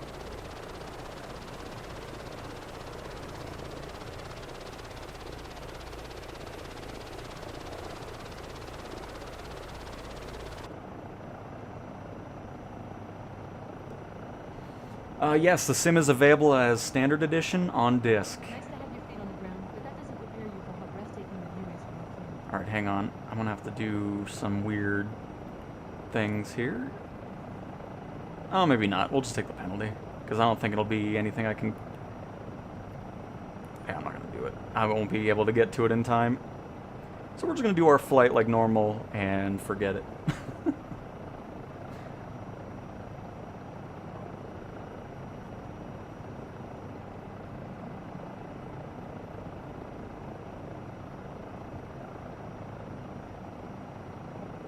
So if anybody complains about photogrammetry imagery, just send them to the stream and they can see what it's actually supposed to look like. Because how people can complain about it, I have no idea.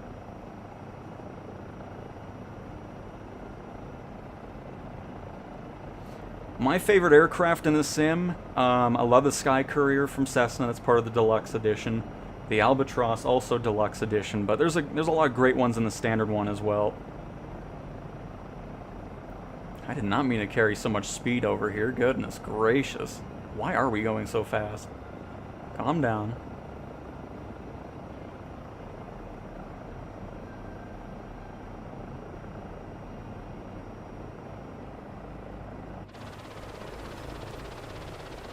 Oh, nice. Did it even complain that we didn't, because the tower wasn't working right. I need you to calm down, Eurocopter.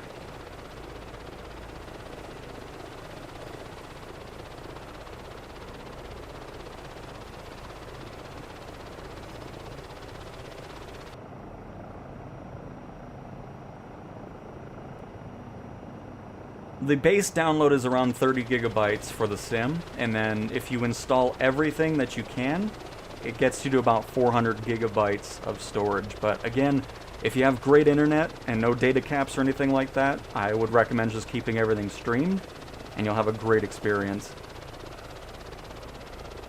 Alright, I'm gonna bring this thing on down and see if I can get through the ATC menu here.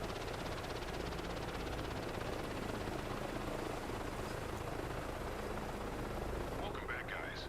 So, Maria, did you enjoy? Ready to do it again? What an exciting ride. Oh, are It we? was amazing. Thank you so much, guys. Are we good to just shut down? Why are we going through that dialogue already? I mean, I'm okay with it.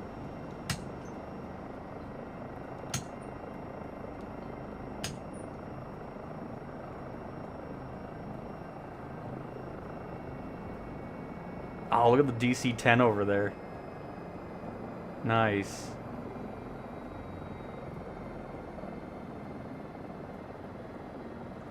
And George, greetings from Greece. Happy to have you here.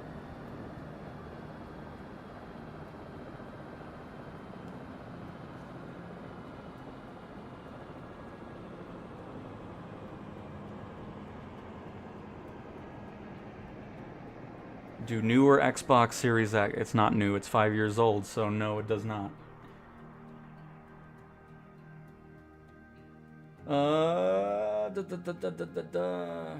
Your coverage of the game on all platforms has been great. I very much appreciate it, FMJ. Glad you enjoy it. I'm just interested to see if it actually ends the mission here, because I don't know why it went through the dialogue like we got to it. I'm just going to skip the shutdown. It'll get us over there.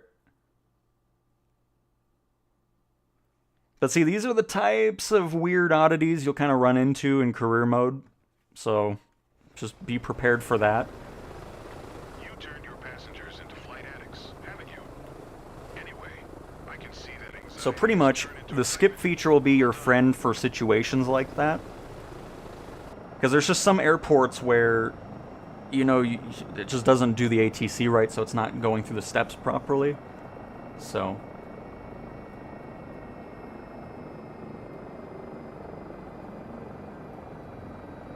Erasmus Medical Center, biggest hospital in Netherlands. Nice.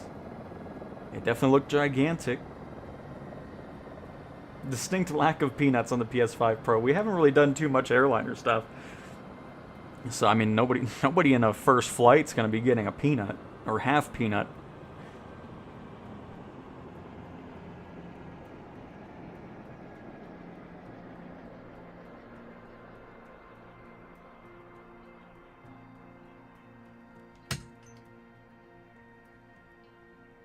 There's no other blimps in the marketplace at the moment. Which is a real shame. I'm not sure what third-party developers are doing, but we need some more blimps.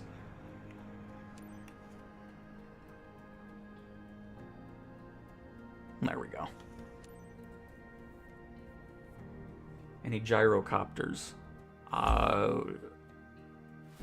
There's one. The blue one. Which is the G something 37 or something? I forgot what it is. It is called the Magnite Gyro M24 Orion. December 8th is a holiday in Spain. I won't have the game on disc until a day or two later. I don't know if I'll survive. Oh no! Well, hopefully those 2 days will go by pretty quick for you. Jamie? Jamie2866? How do you know if you have great internet? I have a gigabit. Did you just say if I have 1 gig internet? You're going to be good then. If you have gigabit internet, you're all good. Alright, so those are the first 3 main missions you'll get in career mode. Which is, of course, what we just did. I'll kind of go through a list here anyways. But that was First Flight, Ferry Flight, and Flight Seeing. We did skydiving yesterday, so I'm not going to really focus on that since we did that. But next up is Cargo Transport Light, where you need to get to level 10, have the commercial pilot license airplane completed, perform airplane missions with landing smoothness above 50%, which is about 5 to 10 different missions to get that. And then, of course, score airplane missions with C or above. So everything that we've been doing, you know, those scores and all that type of stuff, it's keeping track of that. So again, when you get into this, and you're trying to figure out what you need in order to unlock the next mission, this is where you go to find that out for both the airplanes and the rotorcraft. So, there we go.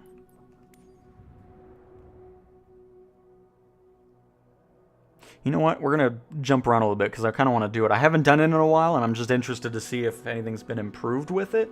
And that is helicopter cargo construction or aerial construction. Because... oh, here's just a random... we can just do a hook one. That's fine, too.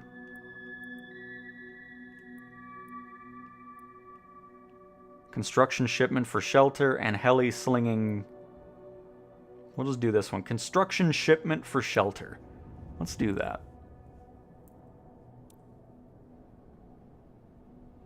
That'd be pretty neat, Kyle.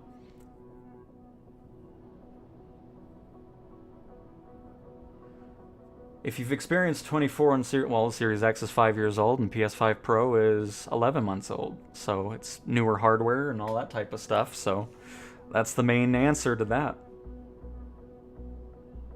December 8th, my birthday, so kind of cool it releases on that day. Looking forward to it. Very nice, Whiskey. Very nice.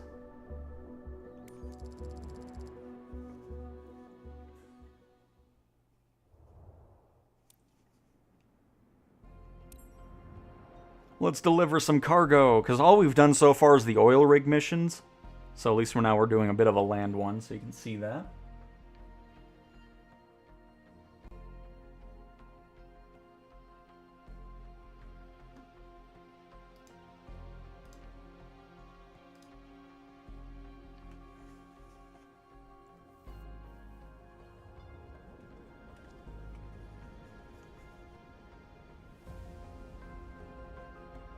Oh, got an A330 sitting behind us.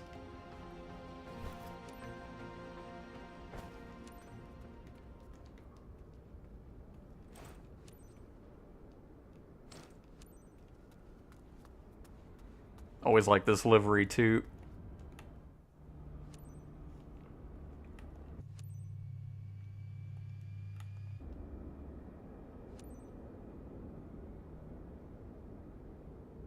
That's a nice plane right there.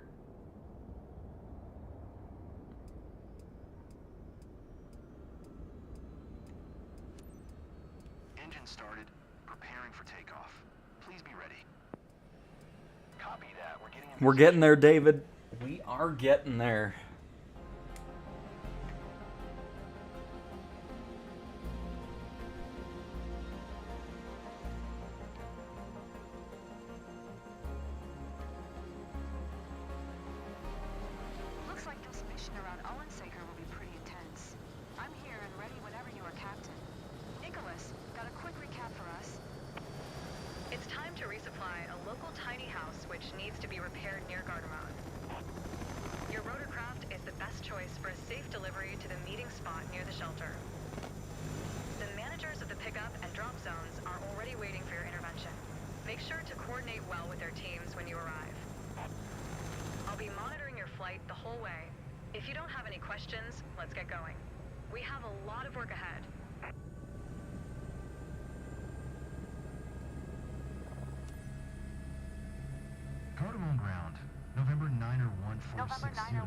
Request taxi for departure to the south of Alpha. Using taxiway November Kilo Mike Alpha 5 cross runway 0, 1 left Charlie 2 Charlie Charlie 4.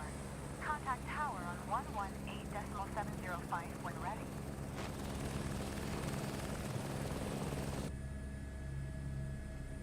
Taxi to helipad number 1. Using taxiway November Kilo Mike Alpha 5 cross runway 01, left Charlie 2 Charlie Charlie 4, 460.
Perfect. You're right on target. Don't move.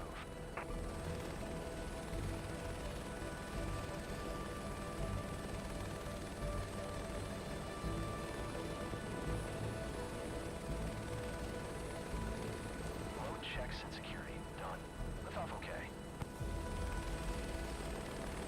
Truck 14, cargo transport. We're leaving with 2 packs. Heading to deposit zone, Bekeshtua. Load 1,323 pounds. Cargo transport. Nice. Duty calls. See you around.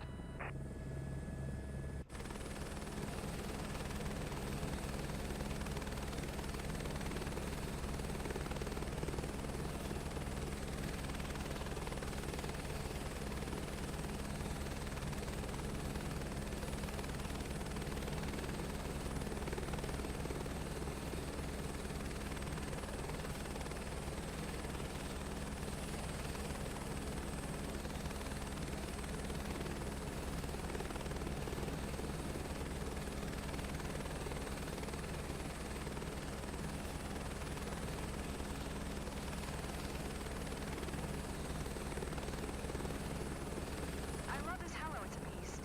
Rusty's in good hands with us, right, Captain? You know, I call her Rusty. Just an old habit.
Oh my, when did I...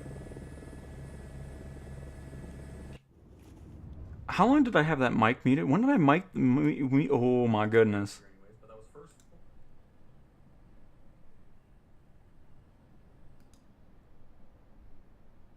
Why did I mute the mic? When did I do that? Oh, I drank water at the helicopter. Okay, so at least it hasn't been that long. Sorry about that, everybody. Goodness gracious. I drank some water and I never unmuted it. Nice. Well, anyways, I'm glad I saw that early. But anyways, hello, we're back. Sorry. But anyways, 36 gigabytes for the install. And what else was I talking? Oh, shoot, I was answering the Premium Deluxe, too. Hang on, let me get that going. Sorry about that, everybody. I just got really quiet all of a sudden. So to answer your question, Premium Deluxe career support, the C90 GTX King Air, the Chinook, the Citation Longitude, the PC-24, the Saab 340, the Slim Savage, Norden, and Shock Ultra all support career mode in Premium Deluxe. In Deluxe, the Baron G58, the 152, 172, G1000 of course does. AG Truck is about to get career support. The 404 Titan, the Sky Courier, and the Diamonds are career support as well. So in the Premium Deluxe and Deluxe, you get a lot of options for that. But yeah, I ran through all that. I was like, oh man, everything's going great. We're here. Microphone is not muted. I was like, I hope that wasn't for a long time. I just wanted you to enjoy the sights and sounds of the H-125 doing some cargo pickup.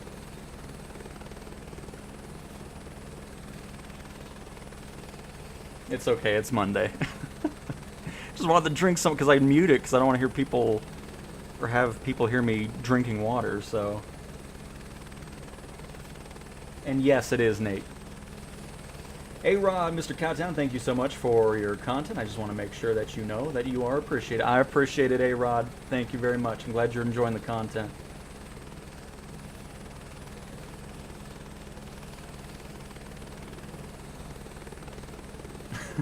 Yeah, I was really focused on picking up this cargo here. Absolutely.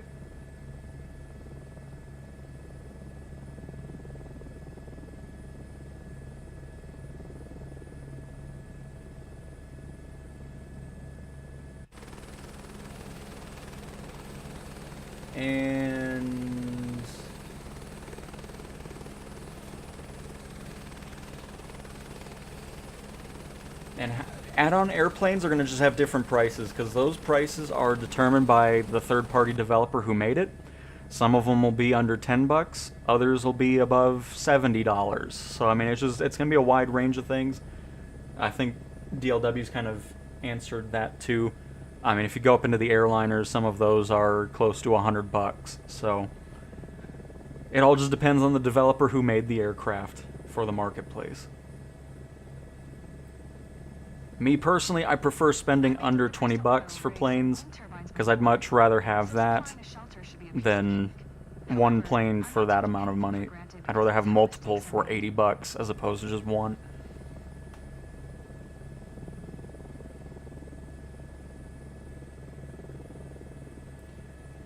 Theo, why does my Microsoft Flight Sim on my PC built for stuff like this look like GOFS?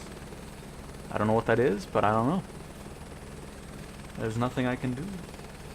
And Nate, yep, it has live weather, live time, all that good stuff. So if it's stormy and windy outside in real life where you're about to fly, it'll be stormy and windy in the sim as well.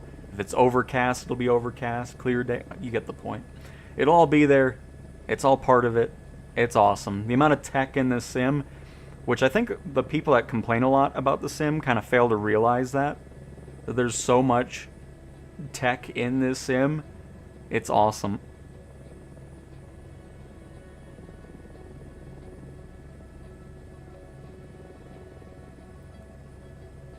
And hopefully so, guide. Hopefully so.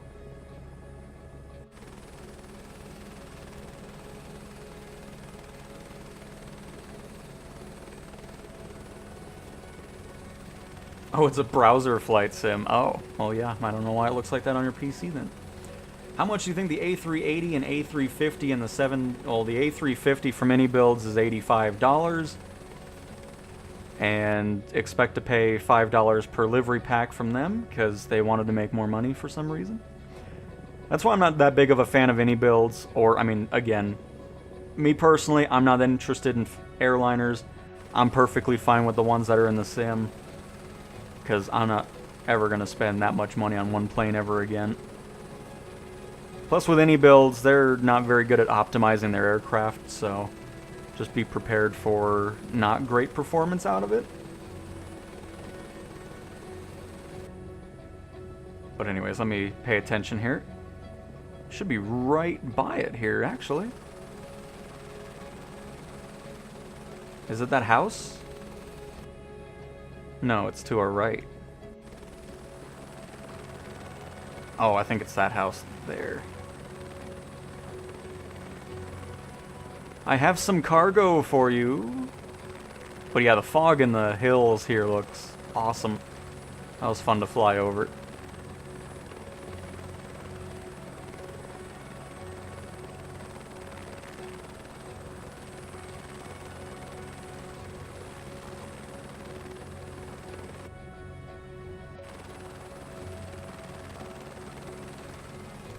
There we go. I was like, I must be close. Hopefully they're not too close to the trees here, because some of these missions can be a little bit weird. Yeah, should be able to get a gap in there. We'll probably still have the blades going through some trees, but I'll try not to do that, as my voice is dying on me again. Let's go for this gap over to the right of the house. But either way, this is going to look weird regardless.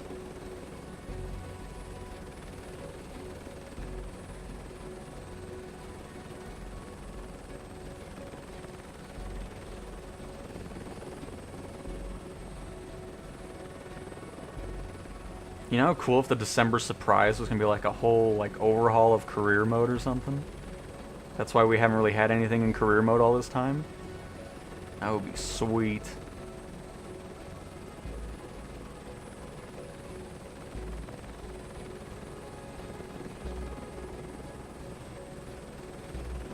Come on, get down there.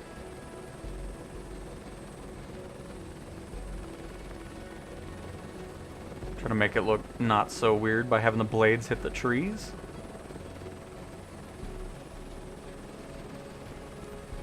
Hook removed. Load secure.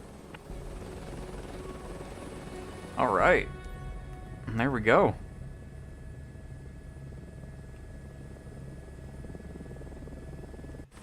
Cardamom Tower, November 9er 1460, is 6 miles southwest, 1300, with Alpha to land.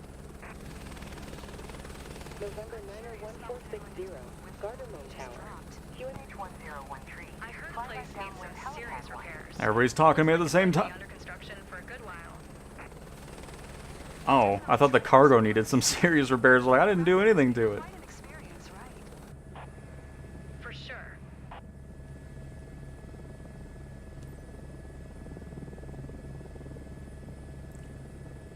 Alright.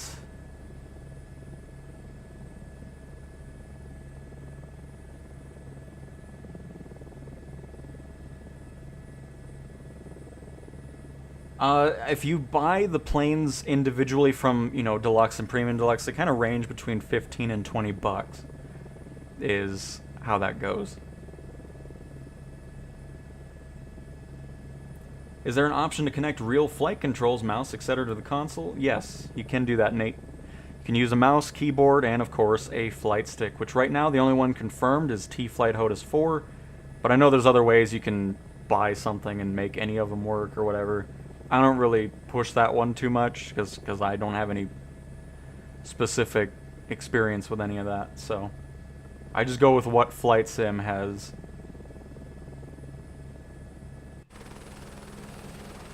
Going on.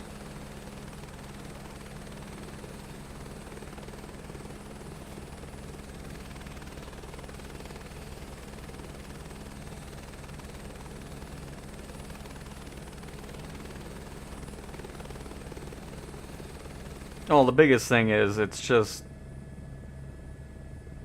the spawn locations aren't where they need to be for delivery. I do not have a HOTAS. I'm not buying a flight stick for the PlayStation side. At least not right now. I am perfectly fine with flying with a controller.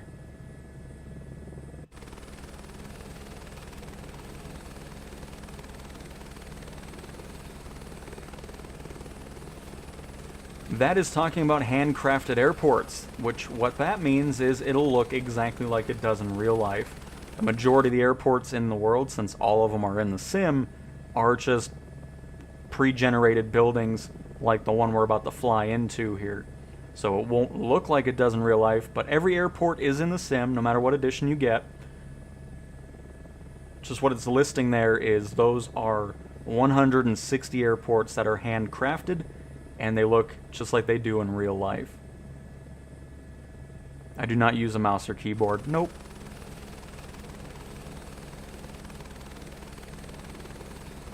Whenever I'm on the console version of the sim, I try to... I mean, I sometimes go to it, especially if we're doing something with airliners, and I'm not in the mood to deal with the cursor for all the button pushing there. But everything else, I'm always just flying with the controller only.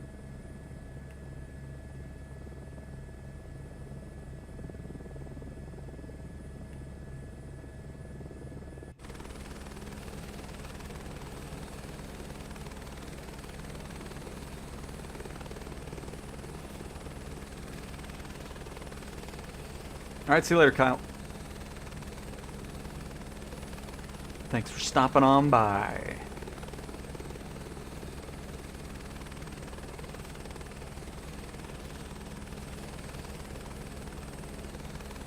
And yes, KP, everything is default. I do not change any of the settings for the controllers. This is all just through the regular PlayStation 5 DualSense controller with the default settings.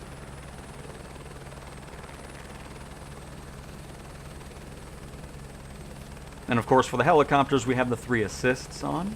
The cyclic and tail rotor, and I always forget the third one, but those 3 assists are on because flying without the assists with anything is not very enjoyable. Unless you have a full-on helicopter set up in your room. Do you use the map button to move around and press the button? I don't know what the map button is. I use L1 and the left stick to move around.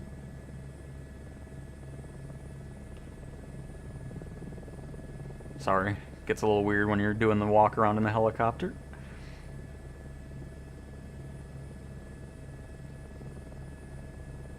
If that's what you meant. If not, I'm sorry. I don't know. I'm not sure if... But I'm pretty sure that's what you were asking. Hey, TC Mark from the UK. Happy to have you back for another stream.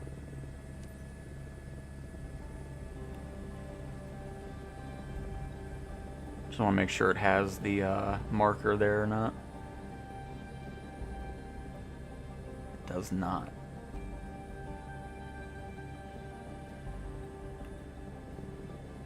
But yeah, they still got to do stuff with the helicopters and taking off and landing at them again, because there's still a lot of weird things that happen. Like, it just says land at the helipad, but there's no marker for one, so I'll just kind of guess. Since the boxes kind of end here, we'll go for this. If we get penalized, again, I don't really care about the aviator performance score, because that still needs work anyways.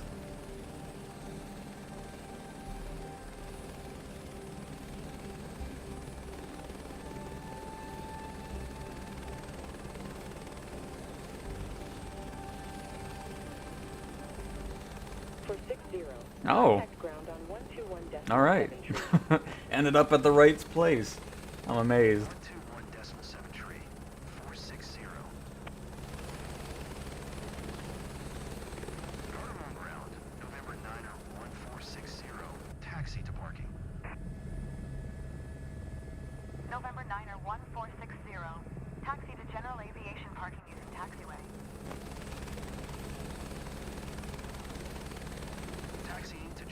Oh, perfect. Short little shift to the right.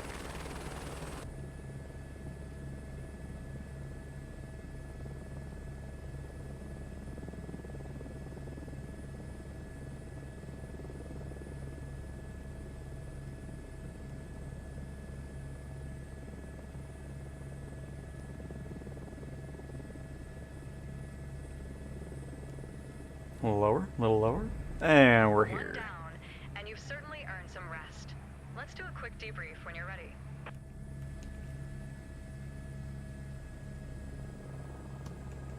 Get that set. And shut it on down. There we go, a little helicopter cargo transport mission for you. And Paul, you get the P-51 and the T6 Texan, right? Is it the T6 or the T8? I always forget. But of course, there are a lot of third-party developers creating stuff. I know the B-17 just came out from Microprose.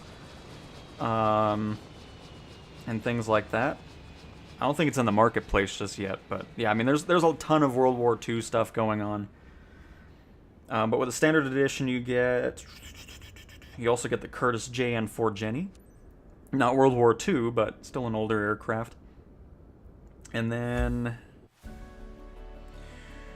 the T6 Texan and the P-51 Mustang as well.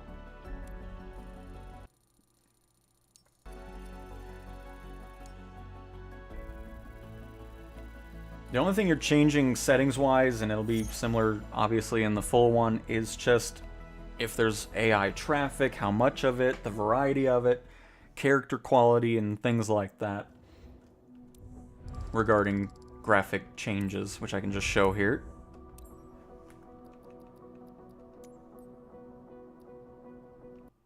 But yeah, those are... Oh. I'm still trying to figure out, like, because it's only in career mode where it relatively crashes pretty frequently. I mean, we went a while without it crashing, but I'm trying to figure out what it is that crashes it. It almost seems like menu switches, maybe. That's alright. We'll get back in there.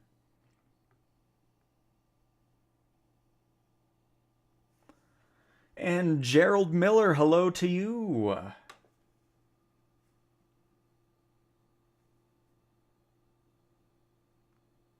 I mean the touchpad, like, to press the buttons in the heli. Oh, no, you do R1, the right bumper on the top, and then the left stick.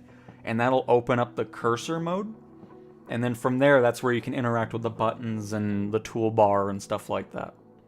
The touchpad is just changing cameras from first person to external camera. Hello, Kyle. Welcome to the stream. Welcome, welcome.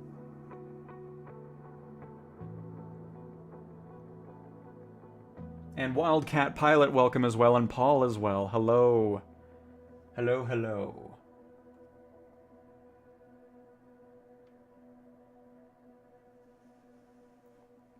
Because, yeah, I mean, you see every time we're in free flight and stuff like that, but the only time it crashes is we go, like, I don't know what it is. It doesn't like the menus for some reason, but it's all good. At least it's happening in the menus, because I don't care if it does there. I can deal with it. Rather that than while in the flight.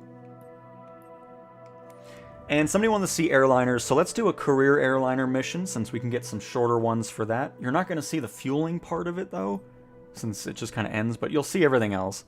We'll just do that. And Niles Van Namen. Probably butchered the pronunciation, hopefully not, but welcome to the stream. There's Pan Am, Sun Country, Jet2 Holidays, United, Aeromexico, KLM, Korean Airways, or Airlines. I'm trying to think of what I forgot. United, EasyJet, S7, Wizz Air. I think that's the majority of them. I might have missed out on a couple of them. Oh, no, I said Korean Air and KLM. So that kind of, they're working on getting some more contracts, but a lot of the airliners aren't really too fond of being in the sim for some reason. But, here, hang on. I'm gonna leave it on the map for a second. I didn't mean to do that, but I need to be, I'll be right back.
Alright, we're back.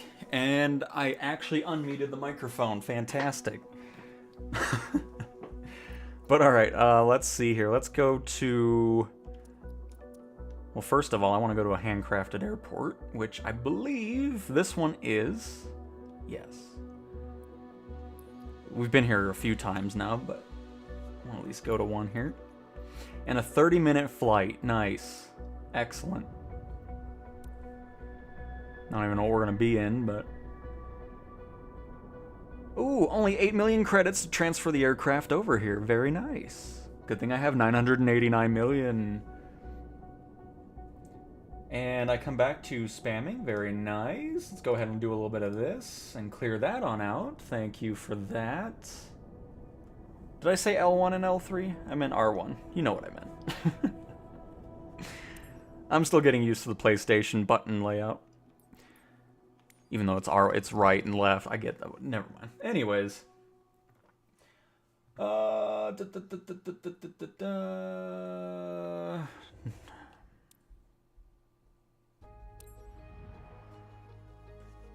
Alright, see you later, DLW. There's a member area? I didn't even know. YouTube hides like most of these functionalities. It's amazing. But I'll have to find it. But thanks for stopping by, DLW. Enjoy the rest of your evening. Why the sudden pause? Because I needed to go to the bathroom, if you need to know.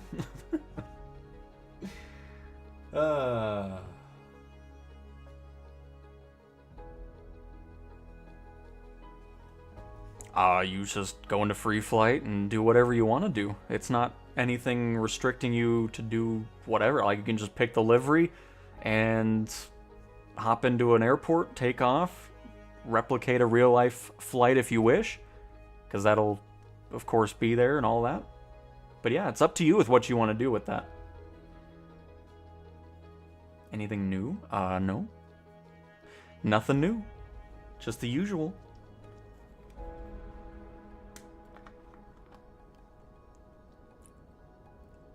Because I think at the moment, passengers are just turned off for the airliners. In the beta. I might continue in the full release for that, but we'll see. Hi, Captain. We've got a great team aboard with Madison Neal's cabin crew. First Officer Jackie Vincent.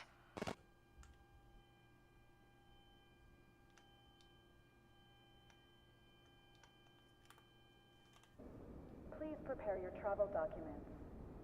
Gulfstream. They have a nice building. Captain, it's Madison from the cabin crew. Passengers ready for boarding, Captain. Waiting on your okay.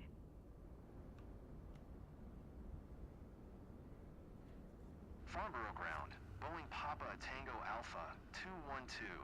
Could you please get the passengers on board? Yeah, Kyle, I don't know either, actually.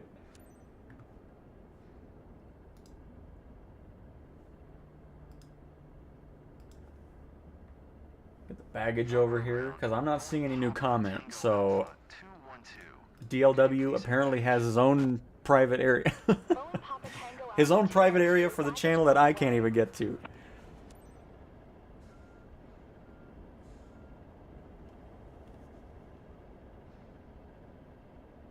Do I have the toilet flush upgrade from Asobo? No, unfortunately, you can't flush the toilet in the 737 like you can with that latest Any Builds plane. I still can't believe that. It's like, why is that a thing? Oh my goodness. Any Builds is really good at just adding random crap to their planes. Stuff that just doesn't need to be a thing.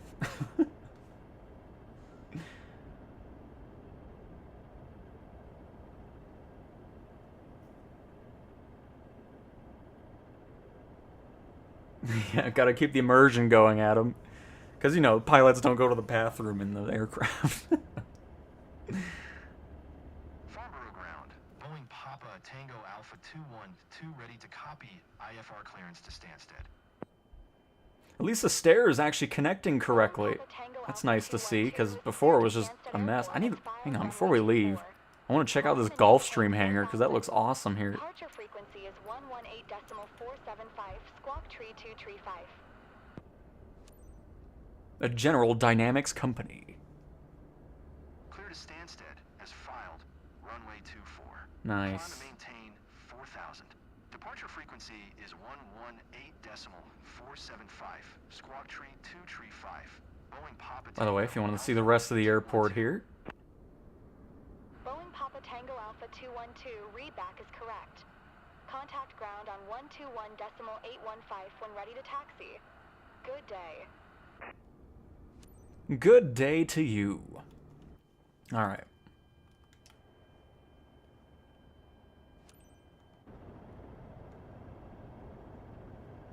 Farnborough ground. Boeing Papa Tango Alpha 212. Requesting pushback. Boeing Papa Tango Alpha Luggage 212, loading pushback complete. request accepted. Nope, stairs just disappeared.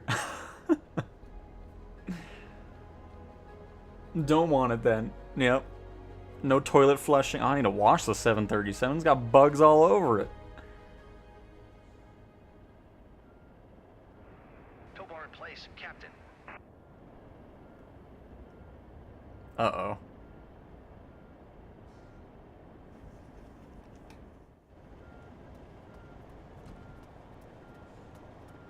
Hey, baggage people. You are Oh. cleared to start engines. Never mind, we're good. It was open. I guess it closed as we were walking around. Nice.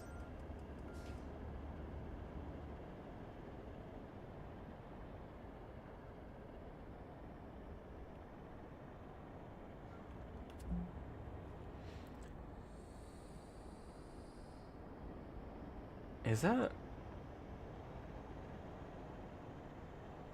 What is this? Because for a long time, I've always seen that open. Is that like a vent or something? It just seems like something that shouldn't be Pushback open. complete, Captain. Oh no, it is like a vent. Well, there's no way that's open during flight. I don't even know what this is. Obviously some type of ventilation for the aircraft. I don't know, but hopefully it closes. I guess we'll see. Farnborough ground. Boeing Papa Tango Alpha 212 with Kilo, ready to taxi. IFR. Boeing Papa Tango Alpha 212, taxi to and hold short of runway 24 via taxiway Alpha Alpha. Let's get this stuff armed already. 122.78 when ready. Is our trim good? Yes. Taxi to and hold short runway 24 via taxiway Alpha Alpha. Boeing Papa Tango Alpha 212.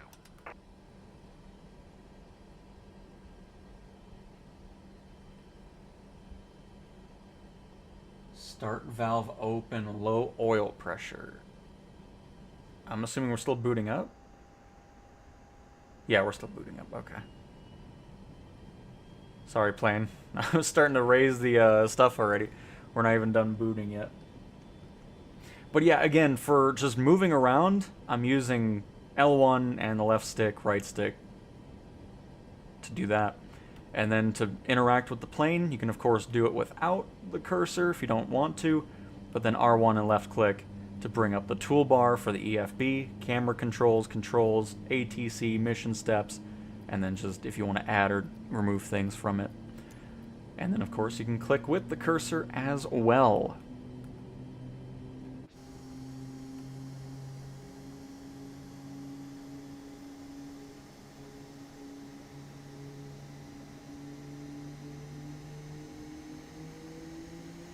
And for sure, Omar, it absolutely is too short. That's why nobody in the aircraft is getting a half peanut, because it's only for about 30-ish minutes.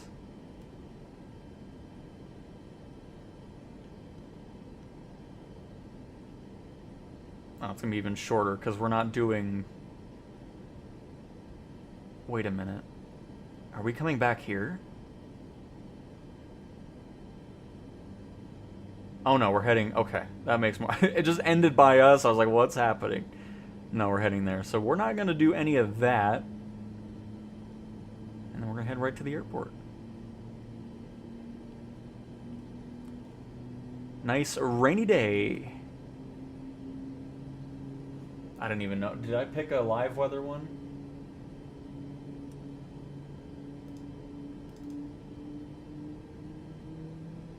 Let's see.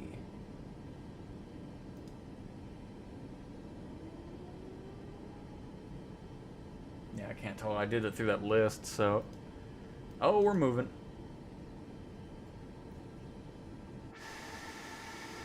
Speed brakes are what pop out of the top of the... Here, hang on.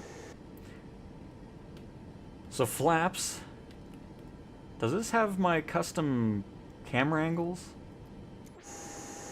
No, like, I don't know why they got... Asobo, I need my camera back. Thank you. Unbelievable. But anyways, flaps are these that are going to go down below the wing.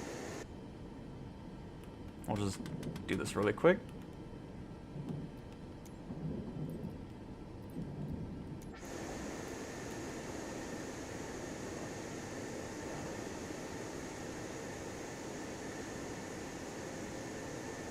These are your flaps.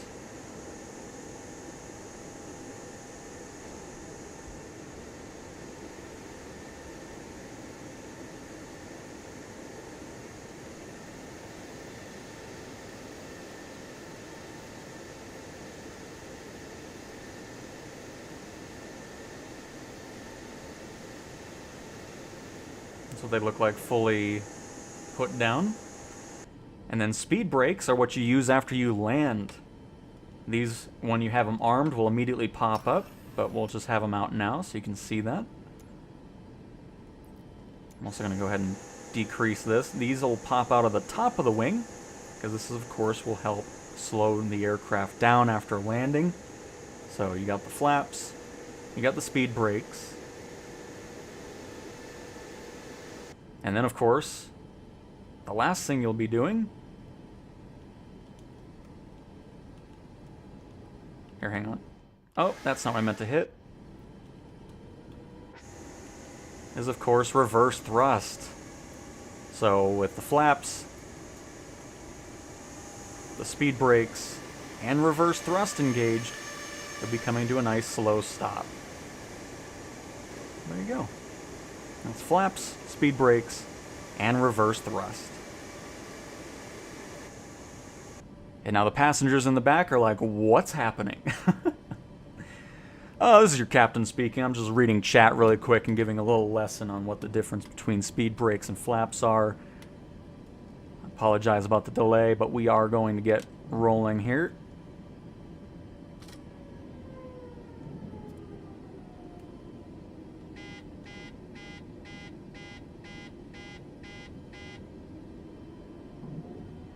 There we go. And off we go. Oh, we got a very hefty taxi here of about 50 feet. I love it.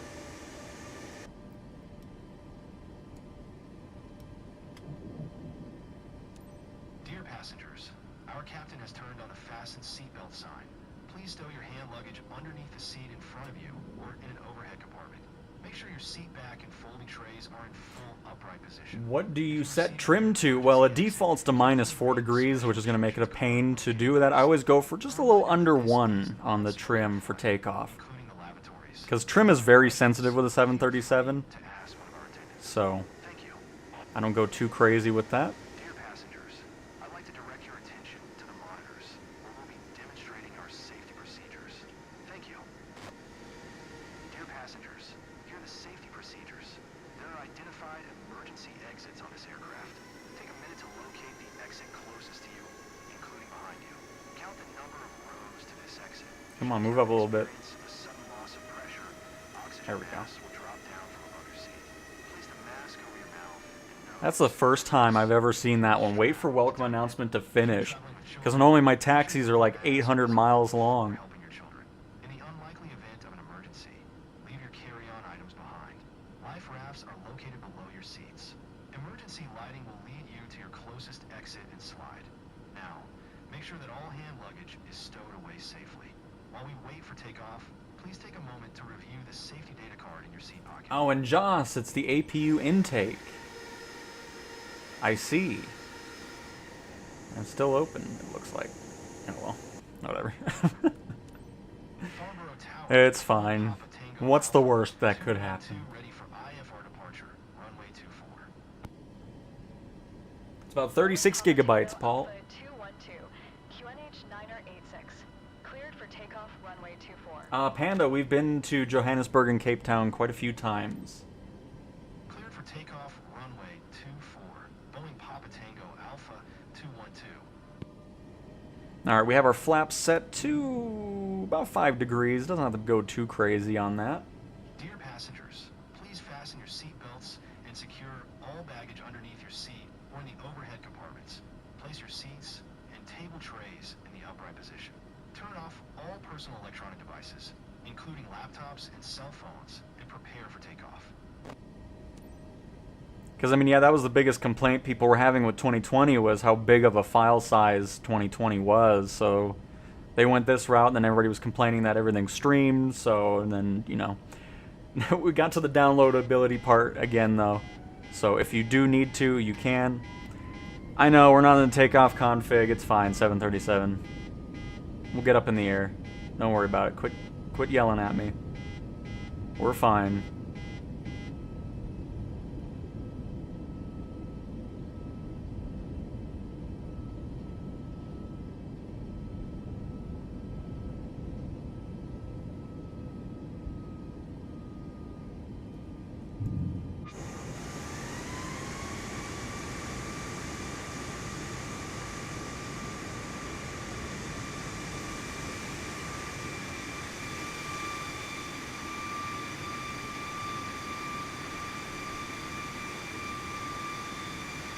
Papa Tango Alpha 212, contact London Center on 118.475. Good day.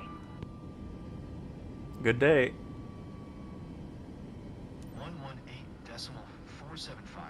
Boeing Papa Tango Alpha 212. London Center, Boeing Papa Tango Alpha 212 is at 2,100 climbing 4,000. Boeing Papa Tango Alpha 212, London Center, QNH 985. Radar contact. Continue to Oscar Mike November India. Boeing Papa Tango Alpha 212. Climb and maintain 6,000. Climb and maintain 6,000. Climb and maintain 6,000. Boeing Papa Tango Alpha 212.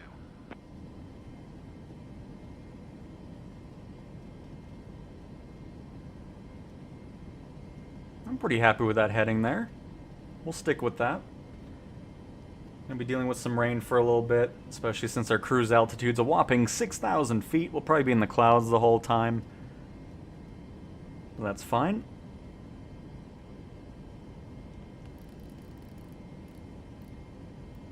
We'll stay below 250 knots, since we're gonna be below 10,000 feet.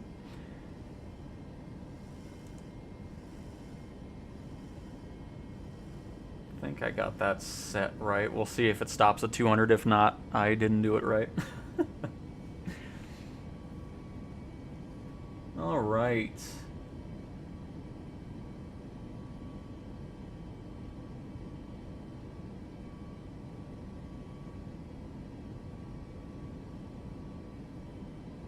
Is the light still bugged on the 737 light behind the seats in the flight deck always being on? What? Is the light still bugged? I'm stuck in the door now. Oh my goodness. This light? Because yeah, I don't know. I mean, I don't fly airliners too much. I just do it just to kind of showcase it. I'm not versed in all the things, so I just go for the basics. I get heading, altitude, do some vertical speed, and that's the extent of my airliner knowledge, because I don't fly them too much.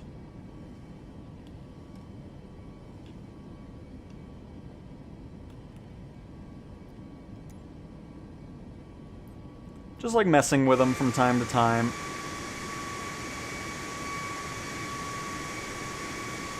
And especially to showcase them, since I know a lot of people do enjoy the airliner stuff.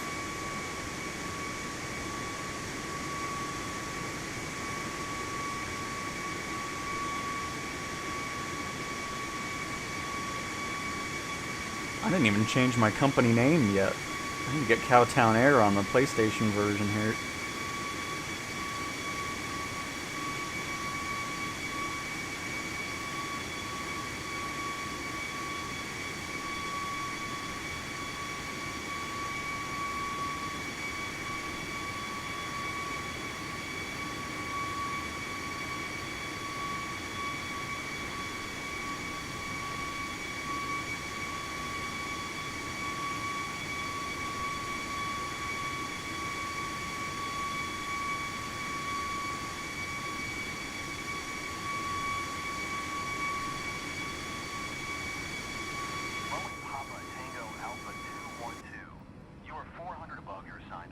Oh. Descend and maintain 6,000. Crap, I didn't even do oh.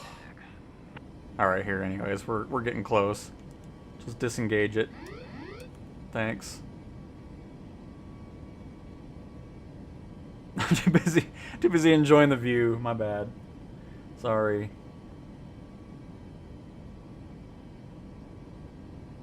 Boeing Papa Tango Alpha 212. Did you copy?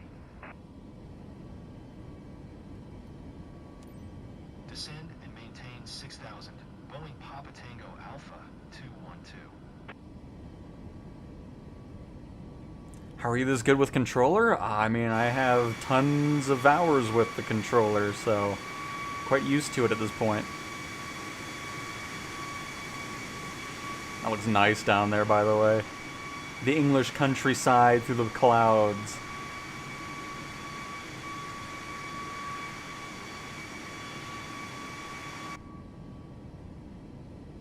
Oh, hang on, we're still climbing.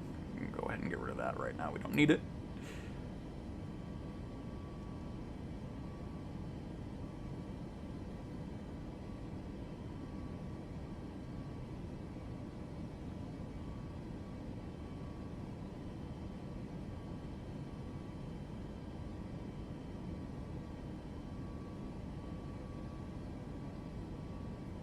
Oh yeah, I mean that's all I do too at the air, because I don't do the long flights mostly, unless I'm just testing something. But by the way, we're gonna go ahead and get this trim. Boeing Papa Tango Alpha 212. Maintain present heading and Oh, we're not fighting with it too much. runway 22 approach via Lowell transition. Clear to Lowell.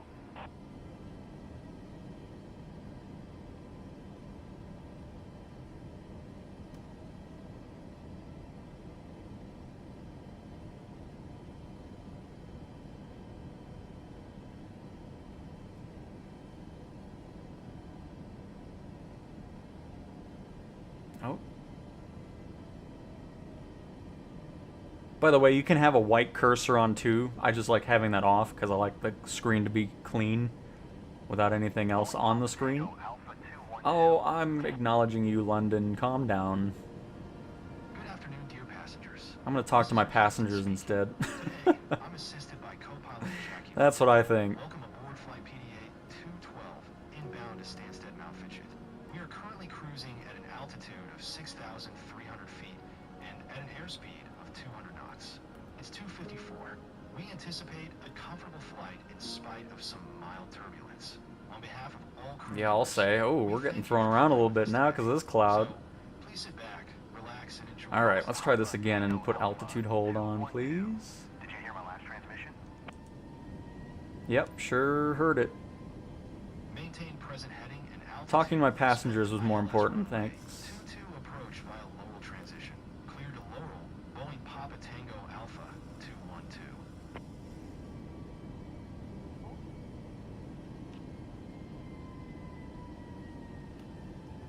Get a little GoPro camera position here as we break out.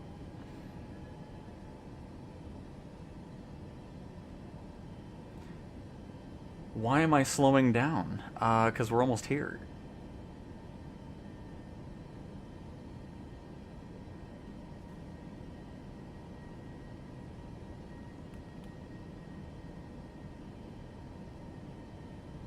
Matter of fact, let's go ahead and get our heading to the right a little bit more.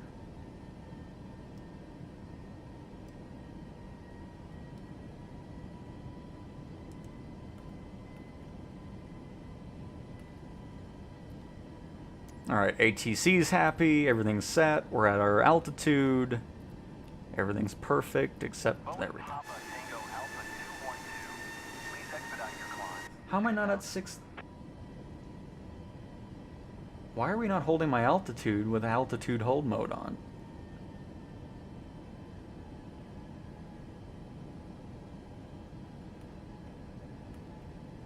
Dear passengers, we are approaching Stansted. Please fasten your seatbelt and adjust your seat back and tray table to the upright position. Please secure your carry-on baggage in the overhead compartment or in the seat in front of you. All electronic devices must be turned off until the aircraft is parked. Thank you.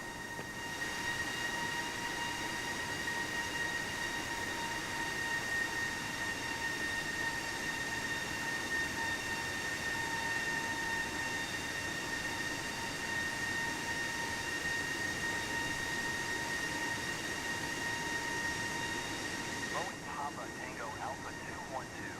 Please expedite your climb. 6,000. Or how about you just leave me alone and let me enjoy my flight? Thank you. Unbelievable. Rude. But alright, yeah, that's a good heading there. We're not doing... I don't know why it's not listening to me. Listen to me, please.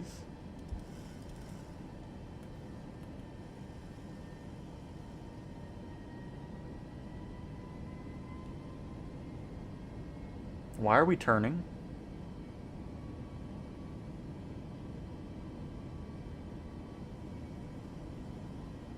Boeing Papa Tango Alpha 212. ATC, London, you guys need to stop. I'm dealing with other things right now, thank you. I don't know what that was, but that was weird. Anyways, we're good. Here, let me climb 7,000 feet per minute for you.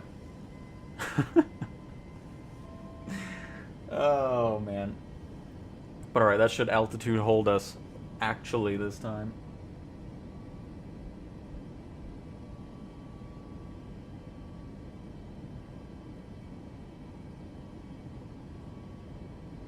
And yes, green light, this is career mode. I just never put a name on here, so that's why we just have a white blank space.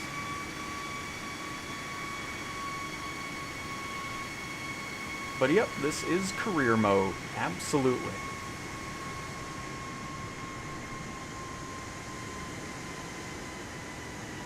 Just doing a short little flight in England, just to kind of showcase passenger transport. Obviously, you can have much longer flights, but we're not doing that on a live stream. I don't really do that even if I'm not recording. Because if I do longer flights, those are all pre-recorded, and I edit those down because there's nothing enjoyable about watching somebody do a full 5-hour flight in the slightest. Because it's not fun for me to do it, and I know it's not fun for viewers.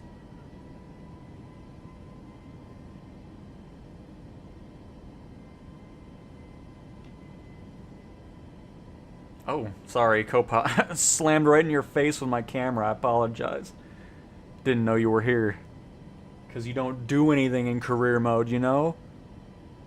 I can't wait for them to take care of ATC communications and stuff. That'll be so nice. Especially when doing those long flights, because obviously I'm not going to do a 7-hour flight and sit here the whole time to do the ATC stuff. That's just not happening, so I just take deductions on that if I'm not around. But really hoping that, because it does it in free flight, so it should do it in career mode as well, if you have a co-pilot with you.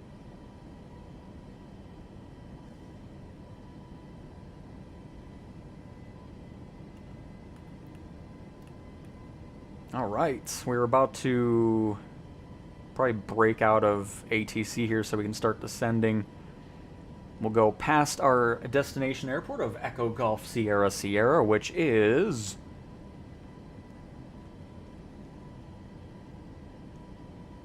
Oh yeah, that really helps. Stansted, there we go. And we'll be making our approach on runway 22. And again, if you're really into charts and all that stuff, yes, that is all included in the base sim, which is really awesome.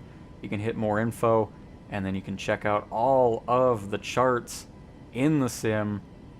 So you got some approach ones, or departures, I should say, sorry. But departure, arrival, you even show up on the chart, which is pretty sweet. You got the approaches, which this is the one we're using, I guess. Yep. You can see what altitude you need to be at. Get all the ATC stuff going on too. And of course, when you're on the ground, you can check out the ground chart and facility chart, so you can see where the specific taxiways are. And every airport that can support it has it. Most of them are the major ones, of course, but some smaller airports also have all these charts available in the base sim.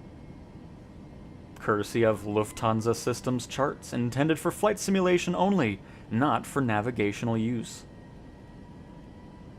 So if you're really into all that type of stuff, it's cool just having that built into the sim, instead of having to get like subscriptions and all that other nonsense.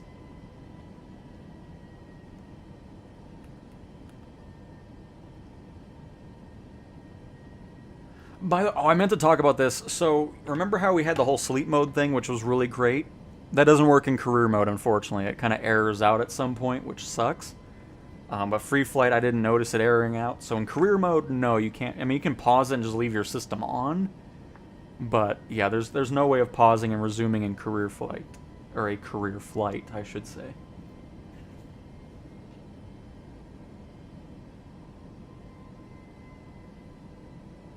Which is really weird, because, you know, in free flight, you can put the PlayStation in rest mode, and all's well, and then all of a sudden, in career mode, it's like, nope, I'm going to error out. It's like, crap. I need to do some more tests. Maybe it was just a one-off thing. But we'll see. Again, something I'll have to test out a little bit more.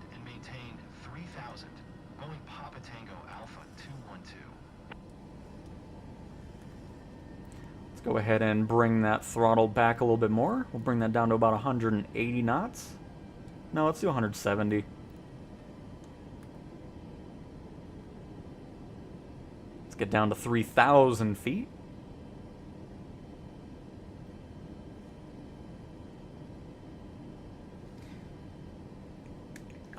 It's already customizable in the beta, actually. I just didn't customize it. This is just the default avatar you get and voice. I didn't mess with it just because I wasn't worried about it. I was just excited to fly. But yeah, you can customize the way your avatars looked. You can also customize your co-pilot and all that good stuff. I can show that after we get this flight done.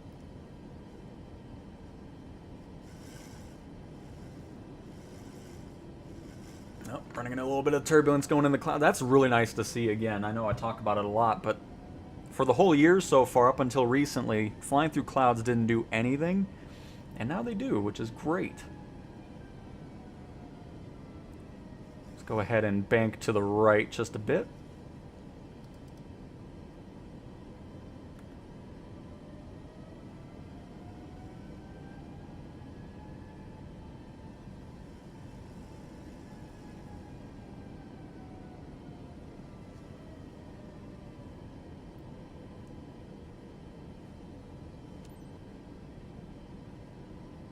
And Ozkin, have a great stream. I appreciate it. Welcome to the stream, by the way. What do you mean? You don't love sitting in silence looking at clouds slowly past for 12 hours straight? It's peak content. Yeah, I mean, it's crazy how much content out there is like that. Like this, though. Just that. At 40,000 feet for hours. And then some music's playing or whatever. I don't understand the fascination of it.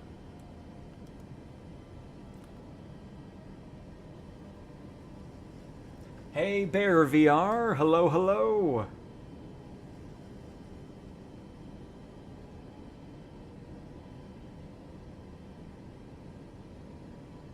Right, Omar? Yeah, I mean, that's just crazy.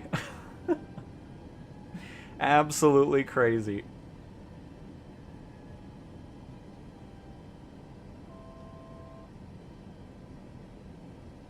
Nice.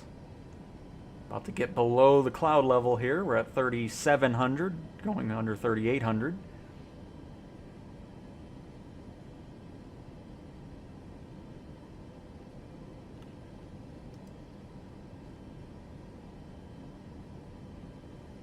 We can go ahead and bring that bank angle down a little bit. Seems kind of aggressive. Alpha 212. Contact Stansted Tower on 125.55 when inbound. 125.55. I think they actually. Don't they say 0.55? I don't know. Anyways. Let's contact the tower here.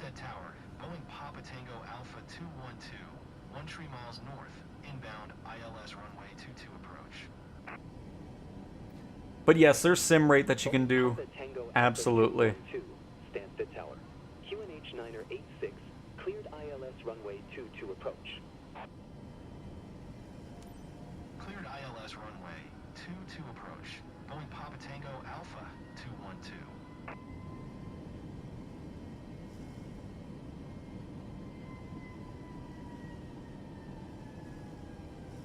Auto throttle trying to stick with the 170 knots here while we turn.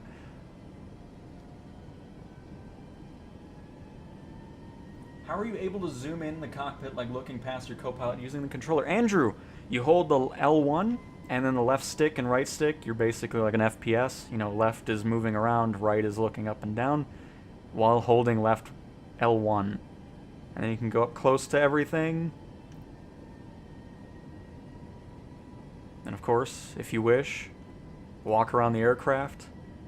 All that good stuff. And that's it. Easy as that. Oop.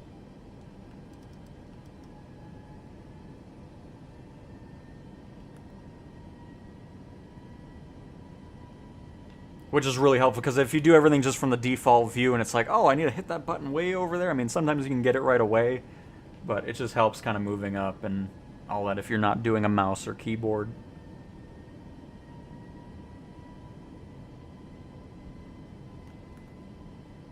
Alright, thanks Autopilot, you got us there. We're gonna go ahead and disengage you. We got it from here, get some flaps going as well. Speed brakes are armed, we have auto brake engaged.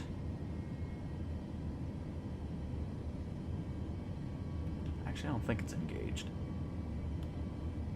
Should be. If not, we'll hit the button. Oh, hang on. Let's calm on down. I look away for a second and we're going into space. Oh, how did my trim get back up to point anything? Oh, probably Autopilot. Trying to act like he's in control over this aircraft. And I don't need auto throttle anymore.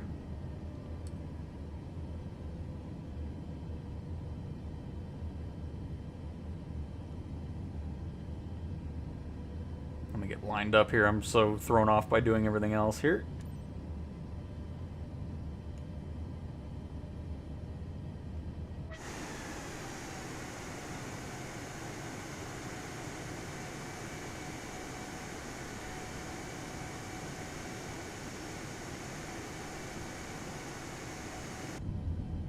Yes, I always enjoy watching the gears. Okay. Before anybody asks, I always think it's cool to watch it, you know, I don't want to just hear it from the cockpit.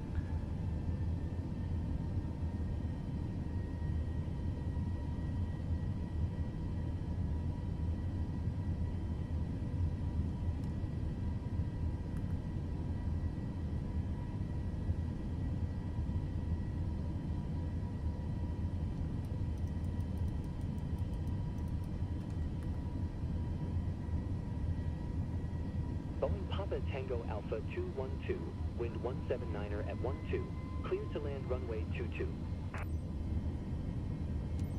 Clear to land runway 22. Boeing Papa Tango Alpha 212.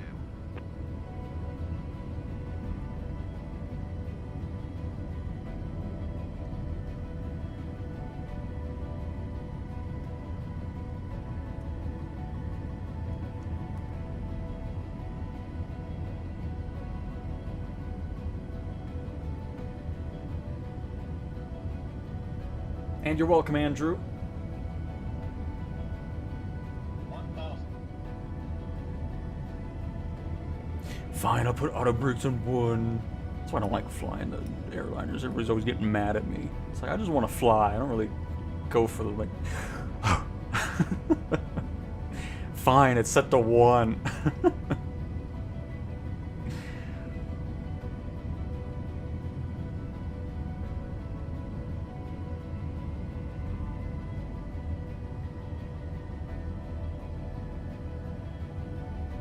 Got quite a crosswind here. It keeps pushing us over the right. Trying to get lined up with this runway, but the wind is saying no.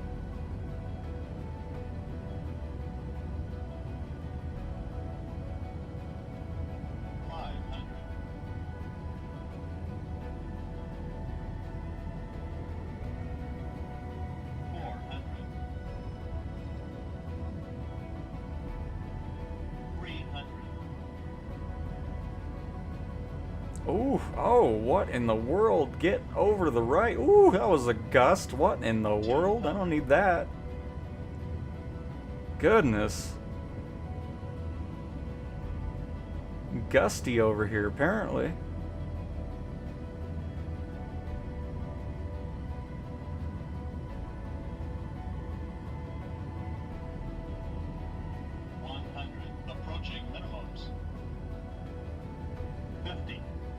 Now I feel like I have like no wind.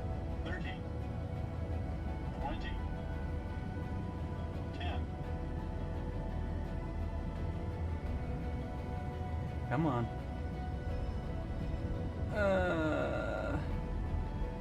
Hit the left side first there.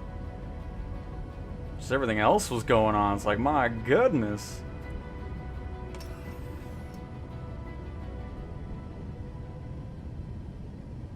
Bounced it a little bit, but still happy with that. Especially fighting everything else on approach. I mean, my goodness. After getting on final, it was just fighting everything out here.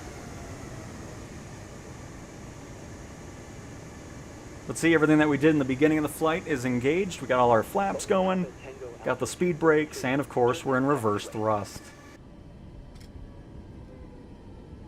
Well, that was fun. It always is enjoyable dealing with crosswind while in an airliner. It's just always an exciting experience. It's like, oh, I want to get this going pretty decent. Oh, that was still a pretty good landing. I'm happy with it.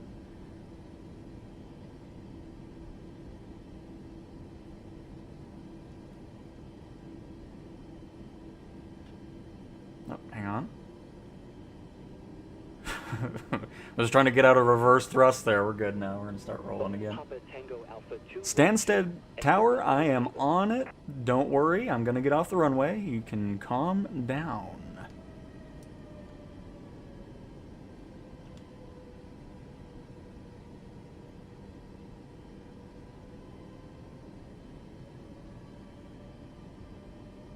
I'm based in Reno, Nevada, but I want to be in Arkansas. How do I change your I want to be... Okay, hang on. What did I just... Based in Reno, Nevada, but I want to go to Arkansas. I want to be based out of... Oh, it doesn't... The whole thing in the beginning of career mode really doesn't make a difference where you start off, because you pretty much never go back there ever again. So there's really no specific perk or change that needs to happen based off where you picked in the beginning. So I wouldn't be too worried about it.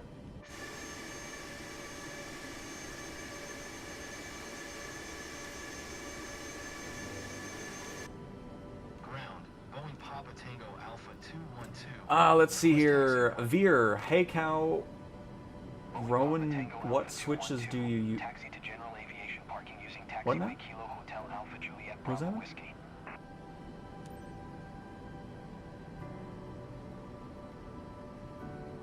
You mean, oh, how to open the toolbar? It's R1 and left click on the stick, and then that's how you get the cursor. You can see the button layout right down here, R1 and L3, and then that's how you can get into these menus here. Oh, hang on.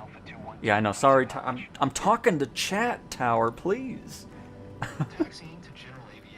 Imagine hearing that on the radio. It's like, I'm talking to chat. Leave me alone. But yeah, it's R1 and L3 in order to get up here and interact with everything.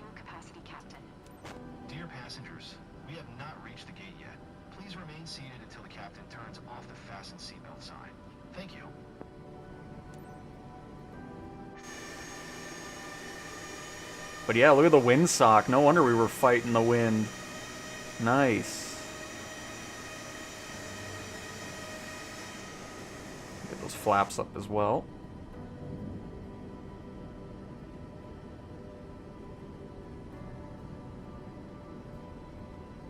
And Nate, to get into the beta, you can sign up here, but there's not a guarantee they're sending out any more codes. But I just leave the link anyways, just in case.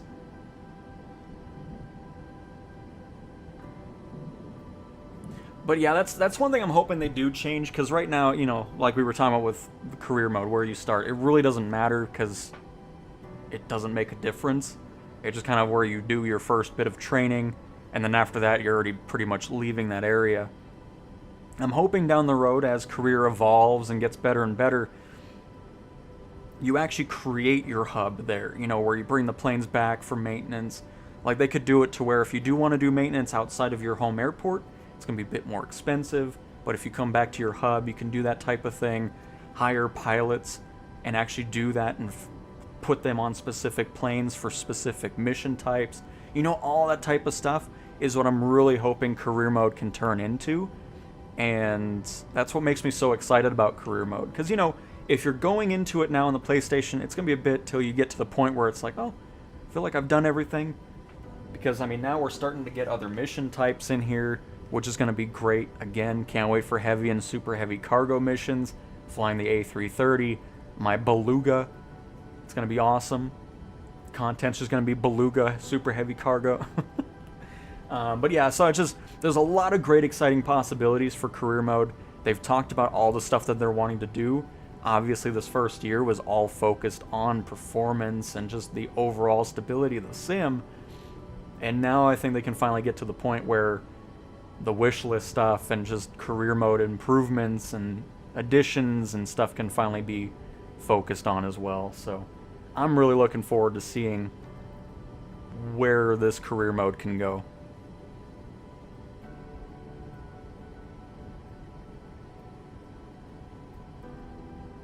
And Ben, I am using the DualSense controller, just the regular PlayStation controller. Well, Gerald, it seems like it is going to be worth the wait, because my experience with the PlayStation version has been awesome, so... And Graham, glad you've enjoyed the stream as well. Very much appreciate that, which, by the way, yeah, we probably will wrap up here after we get this taxi done. But I thought it was just going to be kind of nice. I mean, we can always do another one and do the other stuff, because obviously there's still a lot more we haven't done in career mode. But I do hope you guys enjoyed having a career focus side of it if you're looking forward to this mode, because it's just so fun.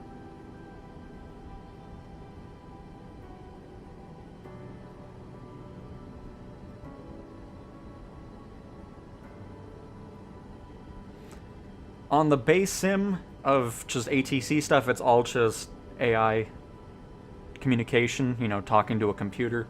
There's no, like, actual ATC you can do in the sim. Obviously, on PC, you can have third-party stuff and doing all that with VATSIM and whatnot, but that is not supported on console. I mean, other than some crashes happening in the career mode side of it, I mean, it's been a very stable experience and just great performance-wise. It's been awesome.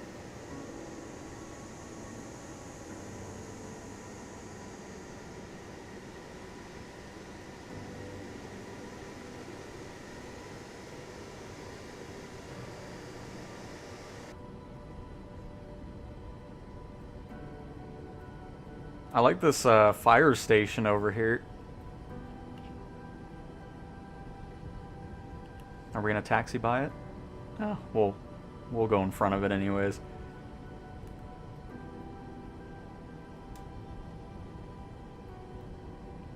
And yes, you are correct, Flucher. Probably butchered the pronunciation as usual, but yes.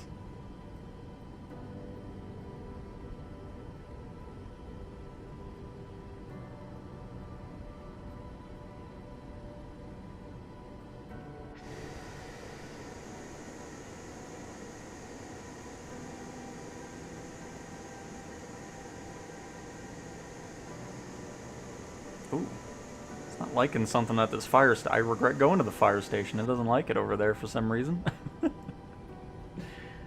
Let's get away from the fire station. We're almost to our gate. What do you think about A380 not being available on console? I personally don't care, because I'm not that interested in airliners, so the ones I have in the sim already are plenty enough for me.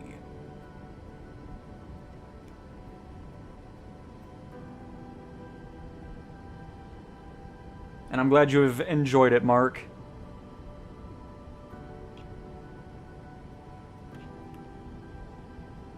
But yeah, I did not like that fire station. We're all good now. I regret turning towards it.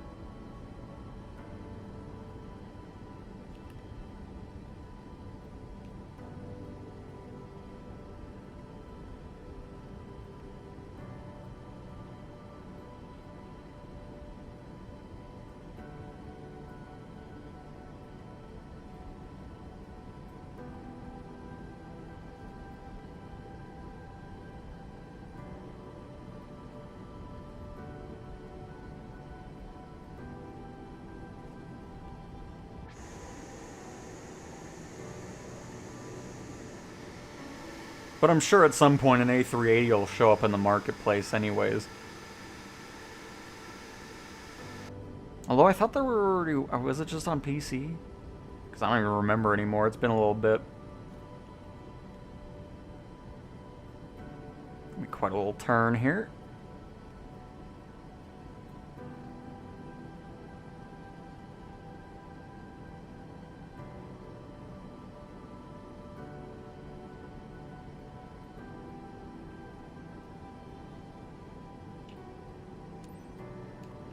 All right. That was a fun little flight, actually. I like that one. But see, I just think that's more enjoyable for me and for the viewers. Just these short little hops in between major airports.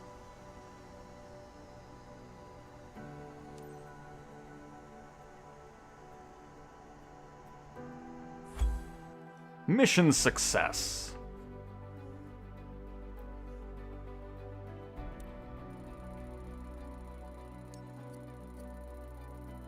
And thank you, Gerald. I appreciate the positivity on my taxiing ability. But yeah, it's not going all the way to the S. It's funny, it shows up as S, but you know, if it's giving me the credit for it, I'm okay with it, you know.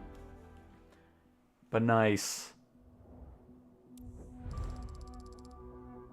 Oh yeah, if it's M scenery, okay, again, I always like to mention this.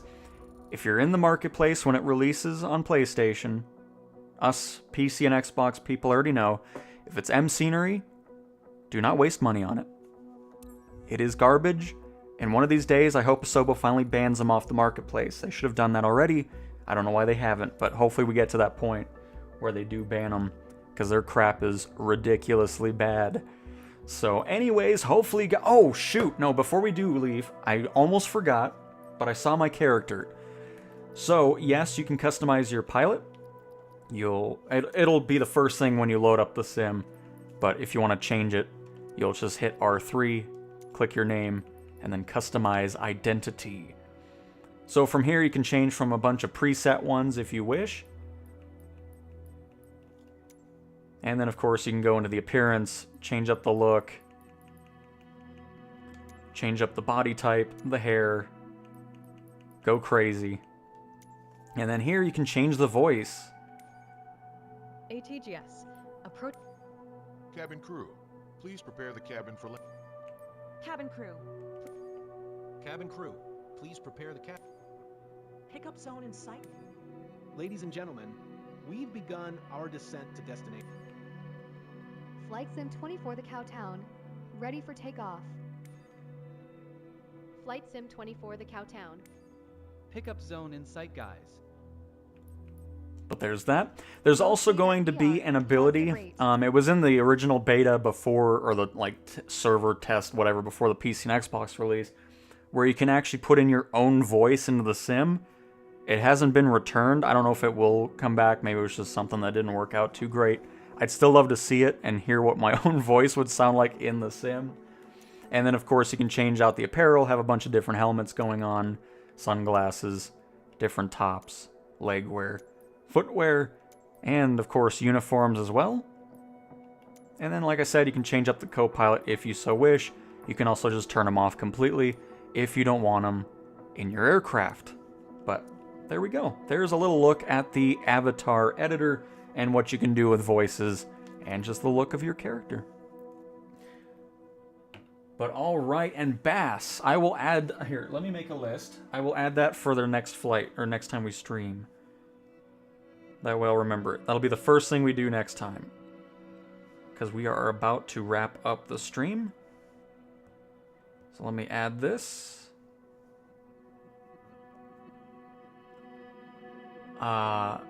Siam Park in Tenerife, Spain. Perfect. It'll be the first thing we fly around in on the next stream. So thank you guys as usual for all the support you continue to show on Flight Sim on this channel. As usual, I'm glad you guys enjoy it. It's always a blast flying and just helping you guys out, answering your questions. And the next stream we'll kind of just do some more of the random flights around the world. So there we go. Thanks for watching, everybody, and I will talk to you guys next time. See ya.